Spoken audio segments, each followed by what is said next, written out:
ತಪಸ್ವಾಧ್ಯಾಯ ನಿರತಂ ತಪಸ್ವಿ ವಾಗ್ವಿದಾಂಬರಂ ನಾರದಂ ಪರಿಪಪ್ರಚ್ಛ ವಾಲ್ಮೀಕಿ ಮುನಿಪುಂಗವಂ. ಕಲ್ಯಾಣಾನಾಂ ನಿಧಾನಂ ಕಲಿಮಲಮಥನಂ ಪಾವನಂ ಪಾವನಾನಾಂ ಪಾಥೇಯಂ ಯನ್ಮುಮುಕ್ಷೋಃ ಸಪದಿ ಪರಪದ ಪ್ರಾಪ್ತಯೇ ಪ್ರಸ್ಥಿತಸ್ಯ ವಿಶ್ರಾಮಸ್ಥಾನಮೇಕಂ ಕವಿವರವಚಸಾಂ ಜೀವನಂ ಸಜ್ಜನಾನಾಂ ಬೀಜಂ ಧರ್ಮದ್ರುಮಸ್ಯ ಪ್ರಭವತು ಭವತಾಂ ಭೂತಯೇ ರಾಮನಾಮ.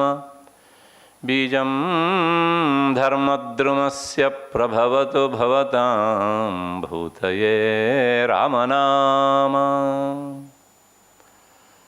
ಆರಾಮಃ ಕಲ್ಪವೃಕ್ಷಾಣಾಂ ವಿರಾಮಃ ಸಕಲಾಪದಾಂ ಅಭಿರಾಮಸ್ತ್ರಿಲೋಕಾನಾಂ ರಾಮಃ ಶ್ರೀಮಾನ್ ಸನಃ ಪ್ರಭುಃ ರಾಮಃ ಶ್ರೀಮಾನ್ ಸನಃ ಪ್ರಭುಃ. ಯತ್ರ ಯತ್ರ ರಘುನಾಥ ಕೀರ್ತನಂ ತತ್ರ ತತ್ರ ಕೃತಮಸ್ತಕಾಂಜಲಿಂ ಬಾಷ್ಪವಾರಿ ಪರಿಪೂರ್ಣಲೋಚನಂ ಮಾರುತಿಂ ಪ್ರಣತ ರಾಕ್ಷಸಾಂತಕಂ ಮಾರುತಿಂ ಪ್ರಣತ ರಾಕ್ಷಸಾಂತಕಂ. ಹರಲೀಲಾವತಾರಾಯ ಕೈವಲ್ಯ ಹೇ ನಮಃ. ಹರಲೀಲಾವತಾರಾಯ ಶಂಕರಾಯ ವರೌಜಸೇ ಕೈವಲ್ಯ ಕಲನಾಕಲ್ಪತರವೇ ಗುರವೇ ನಮಃ. ತರವೇ ಗುರವೇ ನಮಃ.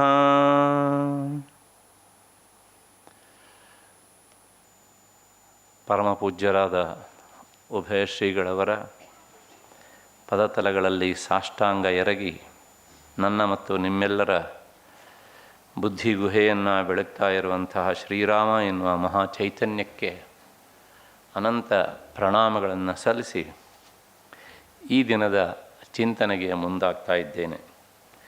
ಈ ದಿನದ ಚಿಂತನೆ ಅಂದರೆ ನಿನ್ನೆ ದಿವಸದ ಉತ್ತರಾರ್ಧ ಮುಗಿಸಿ ಅದು ಆದಮೇಲೆ ಇವತ್ತಿನ ವಿಷಯವನ್ನು ಕೈಗೆತ್ತಿಕೊಳ್ಳುವುದು ಅಂತ ಅರ್ಥ. ನಿನ್ನೆ ದಿವಸ ಚಿತ್ರಕೂಟದಲ್ಲಿ ಭರತನಿಗೂ ಹಾಗೂ ರಾಮನಿಗೂ ಆಗ್ತಾ ಇರುವಂಥ ಸಂವಾದವನ್ನು ನಾವು ನೋಡ್ತಾ ಇದ್ವಿ. ಏನಕೇನ ಪ್ರಕಾರೇಣ ತನ್ನ ಅಣ್ಣನನ್ನು ಅಯೋಧ್ಯೆಗೆ ಕರೆದುಕೊಂಡು ಹೋಗಿ ಪಟ್ಟಾಭಿಷಿಕ್ತನನ್ನಾಗಿಸಿ ತಂದೆಯ ಸ್ಥಾನದಲ್ಲಿ ತಾನು ಅವನನ್ನು ನೋಡಬೇಕು ಅಂತ ಭರತ ಕಟಿಬದ್ಧನಾಗಿ ಬಂದಿದ್ದ. ಆದರೆ ರಾಮ ಸತ್ಯವಾಕ್ಯನಾದ್ದರಿಂದ ನ ಪ್ರತಿಜ್ಞಾಂ ಪಿತುರ್ಮಮ, ತಂದೆಗೆ ಮಾತು ಕೊಟ್ಟಾಗಿದೆ ನಾನು, ಹಾಗಾಗಿ ನಾನು ಬದಲಾಯಿಸುವಂತೆ ಇಲ್ಲ ಅಂಥೇಳಿ ಆ ಭರತನ ಎಲ್ಲ ಮಾತುಗಳಿಗೂ ಸಹ ಉತ್ತರವನ್ನು ಹೇಳ್ತಾ ಹೋಗ್ತಾನೆ. ಅದು ಹೇಗೆ ಎಲ್ಲ ಶಾಸ್ತ್ರೀಯವಾದಂಥ ಉತ್ತರ. ನನಗೆ ಪದೇ ಪದೇ ಅನ್ನಿಸ್ತಿತ್ತು, ಭರತ ಈ ಮಾತು ಹೇಳಿದರೆ ಇಲ್ಲಿ ರಾಮ ಸೋಲ್ತಾನೆ, ಉತ್ತರ ಇಲ್ಲ ಅವನ ಹತ್ರ ಅಂತ. ಅದು ರಾಮ ಉತ್ತರ ಕೊಟ್ಟಮೇಲೆ ಗೊತ್ತಾಗ್ತದೆ, ಛೇ ಎಂಥ ಉತ್ತರ ಇದು ಅಂಥೇಳಿ. ಅಂದರೆ ಒಂದು ವಿಷಯವನ್ನು ಸಮರ್ಥಿಸೋದಕ್ಕೆ ರಾಮ ಲೌಕಿಕ ವಿಷಯ ಬೇಕಾದಲ್ಲಿ ಲೌಕಿಕ ವಿಷಯಗಳನ್ನು ಹೇಳ್ತಾನೆ, ಅದನ್ನು ತುಂಬೋದಕ್ಕೆ ಬೇಕಾದಂತಹ ಸಂದರ್ಭದಲ್ಲಿ ಆಧ್ಯಾತ್ಮಿಕ ವಿಷಯವನ್ನು ತಂದು ಆ ಎತ್ತರದಲ್ಲಿ ನಿಂತು ರಾಮ ಉತ್ತರ ಹೇಳ್ತಾನೆ. ಅದನ್ನು ಕೇಳಿದಾಗ ಭರತ ಒಪ್ಪಲೇಬೇಕಾಗತ್ತೆ. ಇಂಥ ಒಂದು ರೀತಿಯ ಆ ಸೋದರ ಪ್ರೇಮ ಅವನಲ್ಲಿತ್ತು, ರಾಮನಲ್ಲೂ ಇತ್ತು. ಇಷ್ಟು ಹಿನ್ನೆಲೆಯಲ್ಲಿ ನಿನ್ನೆ ದಿವಸ ನಾವು ಅವರಿಬ್ಬರ ಭರತನ 9 ಪಾಯಿಂಟ್ಸ್ ಏನಿತ್ತಲ್ಲ, ನೀನು ಬರಲೇಬೇಕು ಅಂತ ಹೇಳೋದಕ್ಕೆ, ಅದರೊಳಗೆ ನಾವು 8 ಅಂಶಗಳನ್ನು ನೋಡಿದ್ದೇವೆ. 9ನೆಯ ಪ್ರಶ್ನೆಗೆ ಈಗ ರಾಮ ಉತ್ತರಿಸಬೇಕು. 9ನೇ ಪ್ರಶ್ನೆ ಹೀಗಿದೆ: ಭರತ ತನ್ನ ತಂದೆಯನ್ನಾಗಲಿ ತಾಯಿಯನ್ನಾಗಲಿ ತನಗೆ ರಾಜ್ಯ ಕೊಡಿ ಅಂತ ಕೇಳಿದವನಲ್ಲ. ಒಂದು. ಮತ್ತು ಅಣ್ಣ ಕಾಡಿಗೆ ಹೋಗಬೇಕು ಅಂತ ಅವನು ಕೇಳಿದವನೂ ಅಲ್ಲ, ಕನಸಿನಲ್ಲಿಯೂ ಬಯಸಿದವನಲ್ಲ. ಆದ್ದರಿಂದ ಈ ನಾಡಿನ ನಿರ್ಬಂಧವನ್ನು ಭರತನಿಗೇ ಯಾಕೆ ಕಟ್ಟಬೇಕು? ಒಬ್ಬನು ಕಾಡಿಗೆ ಹೋಗಬೇಕು ಅಂತ ಇದ್ದರೆ ಆ ಪಕ್ಷದಲ್ಲಿ ಇನ್ನೊಬ್ಬ ನಾಡಿನಲ್ಲಿರಬೇಕು ಅಂತ ಆದರೆ ಕಾಡಿಗೆ ಹೋಗುವ ಕೆಲಸವನ್ನು ನಾನು ಮಾಡ್ತೇನೆ, ನಾಡಿನಲ್ಲಿದ್ದು ರಾಜ್ಯಭಾರ ಮಾಡುವಂಥ ಕೆಲಸವನ್ನು ಅಣ್ಣರಾದಂತಹ ರಾಮ ಮಾಡಬೇಕು. ಆದ್ದರಿಂದ ಅದಕ್ಕೆ ರಾಮನು ಒಪ್ಪಬೇಕು, ಭರತನಿಗೆ ಅನುಮತಿಯನ್ನು ಕೊಡಬೇಕು ಕಾಡಿಗೆ ಹೋಗೋದಕ್ಕೆ. ಇದು ಭರತನ 9ನೆಯ ಪಾಯಿಂಟ್. ಇದಕ್ಕೆ ರಾಮ ಉತ್ತರ ಹೇಳ್ತಾನೆ. ನಿನ್ನೆ ದಿವಸ ನಾನು ಹೇಳಿದ್ದೇನೆ ರಾಮ ಗೀತೆ ಹೇಗಿತ್ತು ಅಂತ. ದುರ್ದೈವ ಅಂದರೆ ರಾಮಾಯಣ ಓದುವ ನಾವು ಯಾರೂ ಇಂತಹ ಅಂಶಗಳನ್ನು ನೋಡಲಿಕ್ಕೆ ಹೋಗೋದಿಲ್ಲ, ಬರೇ ಕಥೆಯನ್ನಷ್ಟೇ ನಾವು ನೋಡ್ಕೊಂಡು ಹೋಗ್ತೇವೆ. ಆ ಕಥೆಯಿಂದ ಸಮಾಧಾನ ಇಲ್ಲ ಅಂತ ಹೇಳೋದಿಲ್ಲ, ಆದರೆ ಇಂಥ ಅಧ್ಯಾತ್ಮ ವಿಚಾರ ಸಿಕ್ಕಾಗ ನಮಗಾಗುವ ಸಮಾಧಾನ, ಆನಂದ, ಖುಷಿ, ಸಂತೋಷ ಅದೇ ಬೇರೆ ಹೀಗೆ ಅಂತ. ಯಾಕೆಂದರೆ ತುಂಬ ಜನರಿಗೆ ಒಂದು ಭಾವನೆ ಉಂಟು, ವಾಲ್ಮೀಕಿ ರಾಮಾಯಣದಲ್ಲಿ ಅಧ್ಯಾತ್ಮ ವಿಚಾರ ಇಲ್ಲ, ಅದು ಕಾವ್ಯಮಯವಾಗಿ ಹೋಗುತ್ತೆ ಅಂತ. ನಾನು ಮೊದಲನೇ ನನ್ನ ಪೀಠಿಗೆಯಲ್ಲಿ ಹೇಳಿದ್ದೇನೆ ಇದು ಶಾಸ್ತ್ರ ಗರ್ಭಿತವಾದ ಕಾವ್ಯ ಅಂತ. ಅದಕ್ಕೋಸ್ಕರ ನಿನ್ನೆ ದಿವಸ ಉದ್ದೇಶಪೂರ್ವಕವಾಗಿ ನೋಡಿ ಇಲ್ಲೆಲ್ಲ ಹೇಗೆ ವೇದಾಂತದ ನೆಲೆಯಲ್ಲಿ ನಿಂತು ರಾಮ ಉತ್ತರ ಹೇಳ್ತಾನೆ ಅಂತ. ಹಾಗೆ ಇವತ್ತಿಗೂ ಸಹ ಒಂದು ಮಾತು ಬರುತ್ತೆ, ಇದು ನೀತಿಶಾಸ್ತ್ರದ ಹಿನ್ನೆಲೆಯಲ್ಲಿ ರಾಮ ಹೇಳುವಂಥದ್ದು. ಈಗ ಭರತನಿಗೆ ಉತ್ತರ ಕೊಡಬೇಕು ರಾಮ. ಭರತನಿಗೆ ಬೇಕಾಗಲಿ ಅಥವಾ ಬೇಡದೇ ಇದ್ದದ್ದಾಗಲಿ ತಂದೆಯ ಮಾತಿನಂತೆ ಅವನು ನಡೆಯಬೇಕಾದದ್ದು ಅವನ ಕರ್ತವ್ಯ. ನಾನು ಹೇಗೆ ಕಾಡಿಗೆ ಹೋಗಬೇಕು ಅನ್ನೋದನ್ನು ಪಾಲಿಸ್ತಿದ್ದೇನೋ ಹಾಗೆ ಭರತ ನಾಡಿನಲ್ಲಿದ್ದು ರಾಜ್ಯಭಾರ ಮಾಡಬೇಕು ಅನ್ನೋದು ಅವನ ಕರ್ತವ್ಯ. ಅಲ್ಲದೆ ರಾಮ ಮತ್ತು ಭರತ ಇಬ್ಬರು ತಮ್ಮ ತಮ್ಮ ಆಸ್ತಿಯನ್ನು ಬದಲಾಯಿಸಿಕೊಳ್ಳುವಂತೆ ಇಲ್ಲ. ಈಗ ಯಾಕೆ ಅಂತಂದರೆ ವಿಭಾಗ ಮಾಡಿದಂಥ ವ್ಯಕ್ತಿ ಈಗ ಜೀವಂತವಾಗಿ ಇಲ್ಲ. ಜೀವಂತನಾಗಿ ಇದ್ದರೆ ಅವನ ಸಮಕ್ಷಮದಲ್ಲಿ ಆ ಬದಲಾವಣೆಯನ್ನು ಮಾಡಿಕೊಳ್ಳಬಹುದಿತ್ತು. ಆದ್ದರಿಂದ ಈಗ ತಂದೆ ತೀರಿಕೊಂಡಿದ್ದರಿಂದ ಅವನ ಮರಣ ಶಾಸನವನ್ನು ನಾನಾಗಲಿ, ರಾಮ ಹೇಳೋದು ಭರತನಾಗಲಿ ಬದಲಾಯಿಸುವಂತೆ ಇಲ್ಲ. ಯಾಕೆ ಅಂತಂದರೆ ನೋಡಿ ಆ ಕಾಲದ ಒಂದು ಲಾಜಿಕ್ಕನ್ನು ರಾಮ ಮುಂದಿಡ್ತಾನೆ. ಇಷ್ಟನ್ನು ಬದಲಾವಣೆ ಮಾಡಲಿಕ್ಕೆ ಆಗೋದಿಲ್ಲ ಅಂತಾನೆ. ವಿಕ್ರೀತಂ ಆಹಿತಂ ಕ್ರೀತಂ ಯತ್ಪಿತ್ರ ಜೀವತ ಮಮ ನತಲ್ಲೋಪಯಿತು ಶಕ್ಯಂ ಮಯಾವಾ ಭರತೇನವ. ಅಂದರೆ ವಿಕ್ರೀತಂ ತಂದೆಯ ಒಂದು ಮರಣಶಾಸನಂತೆ ಮಾರಾಟ ಮಾಡಿದ್ದು ಒಂದು ವಸ್ತು ಕೊಟ್ವಿ ನಾವು ಯಾವನೋ ಒಬ್ಬನಿಗೆ, ಅವನು ಪರ್ಚೇಸ್ ಮಾಡ್ದ. ತಂದೆ ಗತಿಸಿ ಆದ ಮೇಲೆ ಹೋಗಿ ಅವನ ಹತ್ರ, ನೋಡಪ್ಪ ನಮ್ಮ ಅಪ್ಪ ಇದ್ದಾಗ ಅವನ ಆಗ್ರಹಕ್ಕೆ ಮಣಿದು ನಾನು ನಿನಗೆ ಅದನ್ನು ಕೊಟ್ಟೆ, ಈಗ ನನಗೆ ವಾಪಸ್ ಕೊಟ್ಬಿಡು. ಈ ಕೇಸ್ ಇವತ್ತು ನಡೀತಾ ಉಂಟು, ಬಹಳಷ್ಟು ಕಡೆಗೆ ಸೈಟ್ ಕೊಟ್ಬಿಡ್ತಾರೆ, ಮತ್ತು ಮುಂದೆ ಹೇಳೋದು ಬೇಡ ನಾನು. ಆಮೇಲೆ ಮಕ್ಕಳು ಹೇಳ್ತಾರೆ ಅಲ್ವಾ, ಆಮೇಲೆ ಕೋರ್ಟಲ್ಲಿ ಹಾಕ್ಕೊಂಡು ಇವ್ರನ್ನ ಒಂದು ರೀತಿ ಕಡಿತಾ ಇರ್ತಾರೆ ಹೀಗೆ ಅಂತ. ರಾಮ 9 ಲಕ್ಷ ವರ್ಷಗಳ ಹಿಂದೆ ಹೇಳಿದಂಥ ಮಾತು ವಿಕ್ರೀತಂ, ಒಂದು ಸಲ ಮಾರಾಟ ಮಾಡಿದ್ದು. ಅದಾದಮೇಲೆ ಆಹಿತಂ, ಒಬ್ಬರ ಹತ್ರ ನ್ಯಾಸವಾಗಿ ಇಟ್ರಿ, ಯಾವುದೋ ಒಂದು ವಸ್ತುನ ಅಡ ಇಡೋದು ಅಂತ ಹೇಳ್ತಾರಲ್ಲ, ಇಟ್ಟಂಥ ವ್ಯಕ್ತಿ ಹೋಗ್ಬಿಟ್ಟ. ಮಕ್ಕಳಿಗೆ ಆ ವಿಷಯ ಯಾವತ್ತೋ ಗೊತ್ತಾಯಿತು, ಹೋಗಿ ಕೇಳಿದರೆ ನೋ, ಅದ ಒಂದೇ ಅವಾಗ. ಅದಾದಮೇಲೆ ಮತ್ತೆ ಕ್ರೀತಂ, ಒಂದು ವಸ್ತುವನ್ನು ಕೊಂಡ್ಕೊಂಡ್ವಿ, ಹಾಗೆ ಅದಕ್ಕೂ ಸಹ ಇದೇ ನಿಯಮ ಅಂತ. ಹೀಗೆ ಈ 3ಕ್ಕೆ ಏನು ನಿಯಮ ಇದು, ತಂದೆ ಇದ್ದಾಗ ಮಾಡಿದ್ದನ್ನು ನಾವು ಬದಲಾವಣೆ ಮಾಡಲಿಕ್ಕೆ ಆಗೋದಿಲ್ಲ. ಇದು ಆ ಕಾಲದ ಒಂದು ರೀತಿಯ ಕಾನೂನಿನ ನಿಯಮ ಇದು ಹೀಗೆ ಅಂತ. ನತಲ್ಲೋಪಯಿತು ಶಕ್ಯಂ ಮಯಾವಾ ಭರತೇನವ, ಅದನ್ನು ಬದಲಾವಣೆ ಮಾಡಲಿಕ್ಕೆ ಅವಕಾಶ ಇಲ್ಲ. ಹೀಗಿದೆ ರಾಮನ ಉತ್ತರ. ನೋಡಿ ಹೇಗಿದೆ ಅಂತ. ಇದನ್ನೇ ಹೇಳೋದು ಪ್ರಾಯಶಃ ಸತ್ಯೇನ ಲೋಕಾನ್ ಜಯತಿ. ಸತ್ಯದಿಂದ ಆ ವ್ಯಕ್ತಿ ಸತ್ಯವಂತನಾದರೆ ಅವನು ಲೋಕಾನ್ ಅಂತ ಬಹುವಚನ ಉಂಟಲ್ಲಿ, ಯಾವುದೋ ಈ ಮಾನುಷ ಲೋಕ ಅಂತಲ್ಲ, ಲೋಕಾಂತರಗಳನ್ನು ಗೆಲ್ತಾನೆ. ಅಂದರೆ ಎಲ್ಲಿ ಹೋದರೂ ಸಹ ಅವನಿಗೆ ಆ ಬೆಲೆ ಉಂಟು, ಆ ಗೌರವ ಉಂಟು. ಹಾಗಾಗಿ ರಾಮು ದ್ವಿರ್ನಾಭಿಭಾಷತೆ, ಅವನ ಬಾಯಲ್ಲಿ ನಾಲಿಗೆಯಲ್ಲಿ ಎರಡು ಅಂದರೆ ಸುಳ್ಳು ಬರುವುದಿಲ್ಲ ಅನ್ನೋದಕ್ಕೆ ಈ ಭರತನ ಬಾಯಿ ಮುಚ್ಚಿಸಿದ್ದೇ ನಮಗೆ ಉದಾಹರಣೆಯಾಗಿ ಸಿಗ್ತದೆ. ಮತ್ತು ಬೇರೆ ಬೇರೆ ಸಂದರ್ಭದಲ್ಲೂ ಸಿಗ್ತವೆ. ಇಷ್ಟಾದಮೇಲೆ ಭರತ ಈಗ ಏನು ಮಾಡಬೇಕು? ಅವತ್ತು ನಾನು ಸೂಕ್ಷ್ಮ ಹೇಳಿದ್ದೇನೆ, ರಾಮ ಬರೋದಿಲ್ಲ ಅನ್ನೋದು ವಸಿಷ್ಠರಿಗೆ ಮೊದಲೇ ಮನವರಿಕೆ ಆಗಿತ್ತು. ಅವರು ಭರತ ಅಯೋಧ್ಯೆಯಿಂದ ರಾಮನನ್ನು ಕರ್ಕೊಂಡು ಬರಲಿಕ್ಕೆ ಹೊರಟಾಗಲೇ ಒಂದು ಮಾತು ಹೇಳ್ತಾರೆ, ಪ್ರಯತ್ನ ಮಾಡಿ ನೋಡು. ಹೀಗೆ ಅಂದರೆ ಏನಂತ ಅರ್ಥ? ಅವನು ಬರೋದಿಲ್ಲ ಅನ್ನೋದು ಗೊತ್ತಿದೆ. ಯಾಕೆಂದರೆ ರಾಮನನ್ನು ಅತ್ಯಂತ ಸನಿಹದಿಂದ ನೋಡಿದವರು ವಸಿಷ್ಠರು, ಹಾಗಾಗಿ ಬರೋದಿಲ್ಲ. ಹಾಗೆ ಆಯಿತು. ಕೊನೆಗೆ ರಾಮ ವಾಪಸ್ ಹೋಗೋದಕ್ಕೆ ಒಪ್ಪಲಿಲ್ಲ. ಕೊನೆಗೊಳೆದಿದ್ದು ಅನ್ಯಥಾ ಶರಣನ್ನಾಸ್ತಿ, ವಸಿಷ್ಠರೇ ಪ್ರವೇಶ ಮಾಡಿ ಹೋಗಿ ಕೇಳು, ಅವನು ಪಾದುಕೆಯನ್ನಾದರೂ ಕೇಳು ಹೀಗೆ ಅಂತ. ಆ ಪಾದುಕೆಯನ್ನು ಕೇಳಿದಾಗ ಅದನ್ನು ಕೊಡ್ತಾನೆ ರಾಮ. ನಾನು ಇಲ್ಲಿ ಕೆಲವು ಜನ ಅವರವರ ಅಡ್ಡಬುದ್ಧಿಯನ್ನು ಪ್ರದರ್ಶನ ಮಾಡೋರು ಇದ್ದಾರೆ ಅಂತ ಹೇಳಿದ್ದೆ. ಅಲ್ಲ, ರಾಮ ಪಾದುಕೆಯನ್ನು ಕೊಟ್ಟ, ಆ ಪಾದುಕೆಯನ್ನು ಹೋಗಬೇಕಿದ್ರು ಕೈಕೇಯಿ ತಡೀಲಿಲ್ವಾ? ಅದು ಬಂಗಾರದ ಪಾದುಕೆ ಆಗಿತ್ತು. ಆಶ್ಚರ್ಯ ಅಂದರೆ ನೀನು, ಯಾಕೆಂದರೆ ನಾರು ಬಟ್ಟೆ ಕೊಟ್ಟವಳಿಗೆ ಒಂದು ಎರಡು ಬರೇ ಮರದ ಪಾದುಕೆಗಳನ್ನು ಕೊಡಲಿಕ್ಕೆ ಆಗ್ತಿತ್ತಲ್ವ, ಆದರೆ ಆ ಪಾದುಕೆಗಳನ್ನು ಯಾಕೆ ತಡೀಲಿಲ್ಲ? ಒಂದು ಆಮೇಲೆ ಅವನ ಕೈಯಲ್ಲಿ ಮುದ್ರೆಯುಂಗುರ ಇತ್ತು, ಎರಡು, ಅದನ್ನು ತಡೀಲಿಲ್ಲ. ಮತ್ತು ಸೀತೆಯ ತಲೆಯಲ್ಲಿ ಏನಿತ್ತು? ಚೂಡಾರತ್ನ ಇತ್ತು, ಅದನ್ನು ತಡೀಲಿಲ್ಲ. ಯಾಕೆ ಅಂತಂದರೆ ಕಾರಣ ಬೇರೆ ಬೇರೆ. ಇದು ಯಾವುದು ಆ ಸುವರ್ಣ ಪಾದುಕೆ ಆಗಲಿ, ಅವನ ಕೈಯಲ್ಲಿದ್ದಂತಹ ರಾಮ ಎನ್ನುವಂಥ ಹೆಸರಿನ ಮುದ್ರೆಯುಂಗುರ ಆಗಲಿ, ಅದು ಅಯೋಧ್ಯೆಗೆ ಸಂಬಂಧಪಟ್ಟಿದ್ದು ಅಲ್ಲ. ಅವನು ಮದುವೆಯ ಕಾಲದಲ್ಲಿ ಯಾರು ಕೊಟ್ಟಿದ್ದು? ವರಪೂಜೆಯ ಕಾಲದಲ್ಲಿ ಜನಕ ಕೊಟ್ಟಿದ್ದು.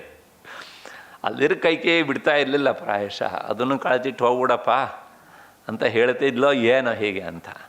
ಅದರ ಜೊತೆಗೆ ಸೀತೆಗೆ ಮುಂದೆ ಕಾಡಿನಲ್ಲಿ ಆ ಅತ್ರಿ ಮುನಿಗಳ ಪತ್ನಿ ಅನಸೂಯ, ನೀನು ಹೀಗೆ ಹೋಗಬಾರ್ದು, ಹಾಗಾಗಿ ನಾನು ನಿನಗೆ ನನ್ನೆಲ್ಲ ಆಭರಣವನ್ನು ಕೊಡ್ತೇನೆ ಅಂಥೇಳಿ ದಶರಥ ಮತ್ತು ಜನಕ ಮಹಾರಾಜ ಕೊಟ್ಟಿದ್ದಕ್ಕಿಂತ ಹೆಚ್ಚು ಸೀತೆಯ ಕತ್ತಿಗೆ ಇನ್ನು ಜಾಗ ಇಲ್ಲ ಅಂತ ಆಗಬೇಕು ಅಷ್ಟು ಹೇರಿ ಕಳಿಸಿದ್ದಾಳೆ ಅತ್ರಿ ಪತ್ನಿ ಅನಸೂಯ. ಹಾಗಿಲ್ಲದೆ ಇದ್ದರೆ ಆ ಋಷ್ಯಮುಖ ಪರ್ವತದಲ್ಲಿ ಸೀರೆ ಸೆರಗನ್ನು ಹರಿದು ಕಟ್ಟಿ ಎಸೆಯೋದಕ್ಕೆ ಏನಿರ್ತಿತ್ತು ಅವಳ ಹತ್ರ ಅಲ್ವಾ? ಹಾಗಾಗಿ ಇದೆಲ್ಲ ನಮಗೆ ಪೂರ್ವಾಪರ ಸಂಬಂಧ ಗೊತ್ತಿದ್ದಾಗ ಆಗುವ ಸಂತೋಷವೇ ಬೇರೆ. ಹಾಗಾಗಿ ಎಲ್ಲ ಹಿನ್ನೆಲೆಯಲ್ಲಿ ರಾಮನೇ ಮತ್ತು ಬೇರೆಯವರು ಬೇರೆಯವರೇ. ಹಾಗಾಗಿ ಆ ರಾಮನ ಒಂದು ಅಂಶ ನಮಗೆ ಸಿಕ್ಕಿದರೂ ಸಹ ನಾವು ಪುಣ್ಯಾತ್ಮರು. ಅಷ್ಟು ಹಿನ್ನೆಲೆಯಲ್ಲಿ ಮತ್ತು ಆ ರಾಮನ ವ್ಯಕ್ತಿತ್ವ ಹೇಗಿತ್ತು, ನಾನು ಮೊನ್ನೆ ಒಂದು ಸ್ವಲ್ಪ ಹೇಳಿದ್ದೆ, ಪ್ರಜೆಗಳು ಹೇಗೆ ಅವನನ್ನು ಇಷ್ಟಪಡ್ತಿದ್ರು ಅಂತ. ಇವತ್ತು ಪ್ರಜೆಗಳು ಇಷ್ಟಪಟ್ಟಿದ್ದು ಹೌದು, ಆದರೆ ರಾಮ ಕಾಡಿಗೆ ಹೋಗ್ತಾನಲ್ಲ, ಆ ದಿನ ಅಯೋಧ್ಯೆಯಲ್ಲಿ ಏನಾಯಿತು? ಇದೊಂಥರ ಹೃದಯ ವಿದ್ರಾವಕವಾದಂತಹ ಪ್ರಸಂಗ. ವಾಲ್ಮೀಕಿ ಮುನಿಗಳು ಬಹಳ ಅಚ್ಚುಕಟ್ಟಾಗಿ ಅದನ್ನು ವರ್ಣನೆ ಮಾಡ್ತಾರೆ. ನಾವು ನೋಡ್ತಾ ಹೋದಾಗ ಮೇಲಿಂದ ಶಬ್ದವನ್ನು ನಮ್ಮ ಕಣ್ಣು ಓದಬಾರ್ದು, ನಮ್ಮ ಮನಸ್ಸು ಅದನ್ನು ಓದಬೇಕು, ನಮ್ಮ ಹೃದಯ ಓದಬೇಕು. ಹಾಗೆ ಓದಿದರೆ, ಹಾಗೆ ಆದಾಗ ಮಾತ್ರ ನಮ್ಮ ಕಣ್ಣಿನ ಕೊನೆ ಬೇಡ ಅಂದರೂ ಸಹ ಏನಾಗುತ್ತೆ ಅಂದರೆ ಒದ್ದೆ ಆಗಿಬಿಡುತ್ತೆ ಅಂತ. ರಾಮನನ್ನು ಕಾಡಿಗೆ ಬಿಟ್ಟು ಸುಮಂತ್ರ ಬಂದಿದ್ದಾನೆ. ಹಾಗೆ ಬಂದಾಗ ದಶರಥ ಇನ್ನೂ ಇದ್ದಾನೆ. ಏನು ಸುದ್ದಿ ತರ್ತಾನೆ ನೋಡೋಣ, ಅಕಸ್ಮಾತ್ ರಾಮ ಏನಾದರೂ ತಾನು ಇಂತಿವ್ರಿ ಬರ್ತೇನೆ ಅಂಥೇಳಿ ಸುಮಂತ್ರನ ಜೊತೆಗೆ ಬರಬಹುದಾ ಅಂತ ಕತ್ತೆಲ್ಲ ಉದ್ದ ಮಾಡಿಕೊಂಡು ಪಾಪ ಅವನು ಕಾಯ್ತಾ ಇದ್ದ. ಆದರೆ ರಾಮ ಬಂದಿಲ್ಲ. ಕೊನೆಗೆ ಸುಮಂತ್ರನ ಹತ್ತಿರ ದಶರಥ ಕೇಳ್ತಾನೆ, ದಶರಥನ ಮಾತು ಇದು, ಸುಮಂತ್ರ ರಾಮ ಬರಲಿಕ್ಕೆ ಒಪ್ಪಲಿಲ್ವಾ ಹಿಂತಿರುಗಿ? ಇಲ್ಲ ಪ್ರಭು. ಸರಿ, ನನಗಂತೂ ದೃಷ್ಟಿ ಮಂಜು ಆಗ್ತಾ ಇದೆ, ಪ್ರಾಯಶಃ ರಾಮನ ಜೊತೆಗೆ ನನ್ನ ಕಣ್ಣು ಸಹ ಹೋಗ್ತಾ ಇದೆ ಅಂತ ತುಂಬ ಕಣ್ಣೀರು ಸುರಿಸ್ತಾ, ರಾಮನಿಲ್ಲದೆ ಇರುವಂಥ ಅಯೋಧ್ಯೆ ಹೇಗುಂಟು ಸುಮಂತ್ರ ಅಂತ ಕೇಳ್ತಾನೆ. ಈ ಮಾತು ಒಂದು ರೀತಿಯ ನಮ್ಮ ಹೃದಯಕ್ಕೆ ಈ ಈಟಿ ಭರ್ಚಿ ಅಂತ ಹೇಳ್ತೇವಲ್ಲ, ಇದನ್ನು ಹಾಕಿ ಇರದ ಹಾಗೆ ಇರುತ್ತೆ. ರಾಮನಿಲ್ಲದ ಅಯೋಧ್ಯೆ ಹೇಗುಂಟು ಅಂತ. ಆಗ ಸುಮಂತ್ರ ಹೇಳುವ ಮಾತು, ಪ್ರಭು ಏನಂತ ಹೇಳಲಿ, ವೃಕ್ಷಗಳನ್ನು ನೋಡಿ ಹೇಳೋ, ಸರೋವರಗಳನ್ನು ನೋಡಿ ಹೇಳೋ, ಅಥವಾ ನಮ್ಮ ಹಸು ಕೊಟ್ಟಿಗೆಯಲ್ಲಿರುವಂಥ ಈ ಧೇನುಗಳನ್ನು ನೋಡಿ ಹೇಳೋ, ಗಜಶಾಲೆಯಲ್ಲಿರುವಂಥ ಆನೆಗಳನ್ನು ನೋಡಲಿ ಹೇಳೋ, ಯಾರನ್ನು ನೋಡಿ ಏನು ಹೇಳಲಿ? ಅಂದರೆ ಈ ಯಾವುವೂ ಸಹ ದುಃಖ ಪಡದೇ ಇರುವಂಥ ದಿನವೇ ಅಲ್ಲ ಅದು ಅಂತ ಹೇಳ್ತಾನೆ. ಆತ ಹೇಳ್ತಾನೆ ನೋಡಿ, ಆ ವನಸ್ಪತಿಗಳು ಸಹ ರಾಮನ ಅಗುಲುವಿಕೆಯನ್ನು ಹೇಗೆ ಸ್ಪಂದಿಸ್ತಾ ಇದ್ವು ಅಂತಂದರೆ, ಅಪಿ ವೃಕ್ಷಾ ಪರಿಮ್ಲಾನಾಹ ಸಪುಷ್ಪಾಂಕುರ ಕೂರಕಾಹ. ನಿನ್ನೆ ದಿವಸ ರಾತ್ರಿ ಮೊಗ್ಗಾಗಿದೆ, ಇವತ್ತು ಬೆಳಗಾತ ಅದು ಹೂವಾಗಬೇಕು, ಮರದಲ್ಲಿರುವ ಆ ಮೊಗ್ಗು. ಆದರೆ ದುರ್ದೈವ ಅಂದರೆ ಇವತ್ತು ರಾಮ ಕಾಡಿಗೆ ಹೋಗ್ತಾ ಇದ್ದಾನೆ ಅಂತ ಆ ಮೊಗ್ಗುಗಳಿಗೆ ಗೊತ್ತಾಗಿದೆ. ಅವು ಪರಿಮ್ಲಾನಾಹ, ವಿಕಸ ಆಗಬೇಕಾದ ಹೂವುಗಳು ಅರಳದೆ ಮೊಗ್ಗುಗಳು ಹಾಗೆಯೇ ಬಾಡಿ ಬಾಡಿ ಹೋಗ್ತಾ ಇವೆ. ಹೂವಾಗದೆ ಬಾಡೋದಿಲ್ಲ, ಅದು ಪ್ರಕೃತಿಗೆ ವಿರುದ್ಧ. ಆದರೆ ರಾಮ ಕಾಡಿಗೆ ಹೋದ ದಿವಸ ಯಾವ ಮರವೂ ಸಹ ತನ್ನಲ್ಲಿರುವಂಥ ಮೊಗ್ಗುಗಳನ್ನು ಅರಳಿಸಲಿಲ್ಲ. ಅಂದರೆ ರಾಮನಿಲ್ಲದೆ ಇರುವಂಥ ಈ ಅಯೋಧ್ಯೆಯಲ್ಲಿ ನಾವು ಯಾರಿಗೋಸ್ಕರ ಅರಳಬೇಕು? ನಮ್ಮ ನಿಮ್ಮ ದೃಷ್ಟಿಯಲ್ಲಿ ಜಡವಾದಂಥ ವೃಕ್ಷರಿ, ಆ ಮರಗಳೂ ಸಹ ಹೀಗೆ ಸ್ಪಂದಿಸ್ತವ ಅಂದರೆ ಆ ಸಂಶಯ ಹಾಗೇ ಇರಲಿ, ನಿಮಗೆ ಹೇಳ್ತೇನೆ ಮುಂದೆ ಸಾಧ್ಯ ಆದರೆ. ಆಯಿತು, ಇತ್ತ ಕಡೆ ಹಾಗೆಯೇ ನೋಡ್ತಾ ಬಂದಿದ್ದೇನೆ ಪ್ರಭು, ನಮ್ಮ ನದಿಗಳನ್ನು, ಸರೋವರಗಳನ್ನು. ಆ ನದಿಯಲ್ಲಿರುವಂಥ ತಣ್ಣಗಿರುವ ನೀರು ಉಪತಪ್ತೋದಕಾಹ ನದ್ಯ, ನದಿ ನೀರು ಕಥ ಕಥ ಕಥ ಕಥ ಕಥ ಕುದಿತಾ ಇದೆ. ನೋಡಿದರೆ ಯಾರೋ ಇಡೀ ನದಿಗೆ ಬೆಂಕಿ ಹಾಕಿದ್ದಾರ ಅಂತ ಕಾಣಬೇಕು, ಆ ರೀತಿಯಾಗಿ. ಅಂದರೆ ರಾಮ ಕಾಡಿಗೆ ಹೋಗುವುದನ್ನು ಸಹಿಸದೆ ಆ ನದಿಗಳು ಸಹ ಕೋಪಿಸಿಕೊಂಡು ಹಾಗೆ ಗುಳ್ಳೆ ಗುಳ್ಳೆ ಗುಳ್ಳೆ ಗುಳ್ಳೆಯಾಗಿ ಮೇಲೆದ್ದು ಬರ್ತಾ ಇವೆ. ಯಾವುದು ಪ್ರಕೃತಿಯಲ್ಲಿ ಆಗಬಾರದೋ ಅದು ಆಗ್ತಾ ಇದೆ. ಮತ್ತೆ ಪಲ್ವಲಾನಿ ಸರಾಂಸಿಚ, ಅದರ ಜೊತೆಗೆ ನ ಸರ್ಪಂತಿ ಸತ್ವಾನೇ ವ್ಯಾಲಾನ ಪ್ರಚರಂತಿ ಚ. ಈ ಉಡ, ಓತಿಕೇತ, ಇಲಿಗಳು ಎಲ್ಲ ಇದ್ದಾವಲ್ಲ, ಅವೆಲ್ಲವೂ ಸಹ ರಸ್ತೆಯಲ್ಲಿ ಅಲ್ಲಿ ಇಲ್ಲಿ ಉದ್ಯಾನಗಳಲ್ಲಿ ಸಂಚರಿಸುವಂಥವು. ಆದರೆ ಅವತ್ತು ಒಂದೇ ಒಂದು ಈ ಪ್ರಾಣಿಯೂ ಸಹ ಅವರವರ ಬಿಲವನ್ನು ಬಿಟ್ಟು ಈಚೆ ಬಂದಿಲ್ಲ. ನ ಸರ್ಪಂತಿ ಅಂದರೆ ಇವುಗಳಿಗೂ ಸಹ ರಾಮ ವನವಾಸಕ್ಕೆ ಹೋದದ್ದು ಗೊತ್ತಾಗಿ ಬಿಟ್ಟಿದೆ ಪ್ರಭು. ಅಷ್ಟೇ ಅಲ್ಲ, ಮುಂದೆ ರಾಮ ಶೋಕಾಭಿಭೂತಂ ತನ್ನಿಷ್ಕೂಜಂ ಕೂಜಂ ಅಭೂದ್ವನಂ. ಕಾಡಿನಲ್ಲಿರುವಂಥ ಯಾವ ಕೋಗಿಲೆ, ಯಾವ ಪಕ್ಷಿ ಚಿಲಿಪಿಲಿ ನಾದ ಇಲ್ಲ, ಕೋಗಿಲೆಯ ಕುಹು ಇಲ್ಲ, ನವಿಲಿನ ನರ್ತನ ಇಲ್ಲ. ಎಲ್ಲ ಮೂಕ ಪ್ರಾಣಿಗಳೂ ಸಹ ರಾಮನ ಅಗಲಿಕೆಯನ್ನು ತಮ್ಮ ಕಣ್ಣಿನ ಮೂಲಕ ತೋರಿಸ್ತಾ ಇವೆ, ಕಣ್ಣೀರು ಸುರಿಸ್ತಾ ಇವೆ. ರಾಮನೇ ಇಲ್ಲದೆ ಇದ್ಮೇಲೆ ನಾವು ಇದೆಲ್ಲ ಯಾರಿಗೆ ಮಾಡಬೇಕು? ಅಂದರೆ ಏನು ಹೇಳ್ದಂಗಾಯ್ತು, ಈವರೆಗೆ ನಾವುಗಳ ಎಲ್ಲದರ ಕ್ರಿಯೆ ರಾಮನಿಗಾಗಿ ರಾಮನಿಗಾಗಿ ರಾಮನಿಗಾಗಿ ಹೀಗೆ ಅಂತ. ಹೀಗೆ ಇಂತಹ ಸಾಮಾನ್ಯ ಈ ಮೃಗ ಪಕ್ಷಿಗಳು, ಪ್ರಕೃತಿ ಇವೆಲ್ಲವೂ ಸಹ ಈ ರೀತಿಯಾಗಿ ಇದ್ದರೆ ಮತ್ತೆ ಆ ಗಜಶಾಲೆ ಕಡೆಗೆ ಹೋಗಿ ನೋಡಿ ಬಂದಿದ್ದೇನೆ ಪ್ರಭು ಅಂತಾನೆ ಸುಮಂತ್ರ. ಏನು ವ್ಯಸರ್ಜನ್ ಕವಲಾನಾಗಾಹ ಗಾವೋ ವತ್ಸಾನ್ನಪಾಯಯನ್. ಆನೆಯ ಮುಂದೆ, ವಿಶೇಷವಾಗಿ ಪಟ್ಟದಾನೆ, ಆ ಆನೆಗಳ ಮುಂದೆ ತಿಂಡಿಯ ಪಾಂಡ್ಲೆಯನ್ನು ತೆಗೆದುಕೊಂಡು ಹೋಗಿಟ್ರೆ ಒಂದೇ ಒಂದು ಆನೆ ಅದರ ಕಡೆಗೆ ಕಣ್ಣೆತ್ತಿ ನೋಡ್ತಾ ಇಲ್ಲ. ವ್ಯಸೃಜನ್ ಕವಲಾನ್ ನಾಗಾಹ ಅಂದರೆ ಆ ಆನೆಗಳು ಸಹ ಅರ್ಥ ಮಾಡಿಕೊಂಡಿವೆ, ಇನ್ನು 14 ವರ್ಷಗಳ ಕಾಲ ನಾವು ಈ ನಾಡಿನಲ್ಲಿ ಇದ್ರೂ ಒಂದೇ, ಇಲ್ಲದೆ ಇದ್ರೂ ಒಂದೇ ಅಂತ ಭಾವಿಸಿ ಅವು ತಿಂಡಿ ತಿನ್ನೋದನ್ನು ಬಿಟ್ಟಿವೆ ಪ್ರಭು ಅಂತಾನೆ. ಹಾಗೆ ಸಂಜೆ ಹೋಗಿ ಹಸುವನ್ನು ಕರಿಬೇಕು ಅಂತ ಕರುವನ್ನು ಬಿಟ್ಟರೆ ಯಾವ ಕರುವೂ ಹೋಗಿ ತಾಯಿಯ ಕೆಚ್ಚಲಿಗೆ ಬಾಯಿ ಹಾಕ್ತಾ ಇಲ್ಲ ಪ್ರಭು.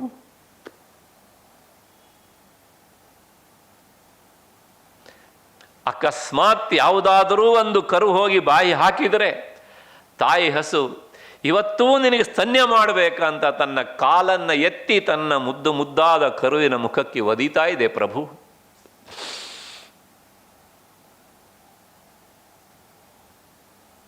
ಏನಂತ ಹೇಳಲಿ ಪ್ರಭು, ರಾಮನಿಲ್ಲದ ನಾಡು ಇದು ನಾಡಲ್ಲ ಪ್ರಭು, ಕಾಡಾಗಿ ಬಿಟ್ಟಿದೆ.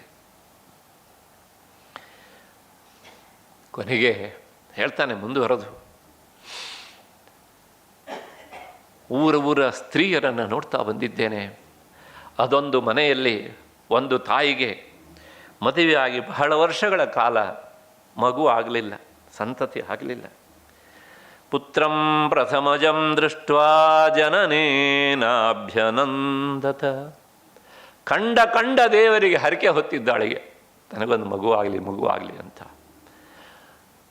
ದುರ್ದೈವ ಅಂದರೆ ಈ ದಿನ ರಾಮ ಕಾಡಿಗೆ ಹೋಗುವ ದಿನವೇ ಆ ಮಗು ಆ ತಾಯಿ ಒಂದು ಗಂಡು ಮಗುವಿಗೆ ಜನ್ಮ ಇತ್ತಿದ್ದಾಳೆ.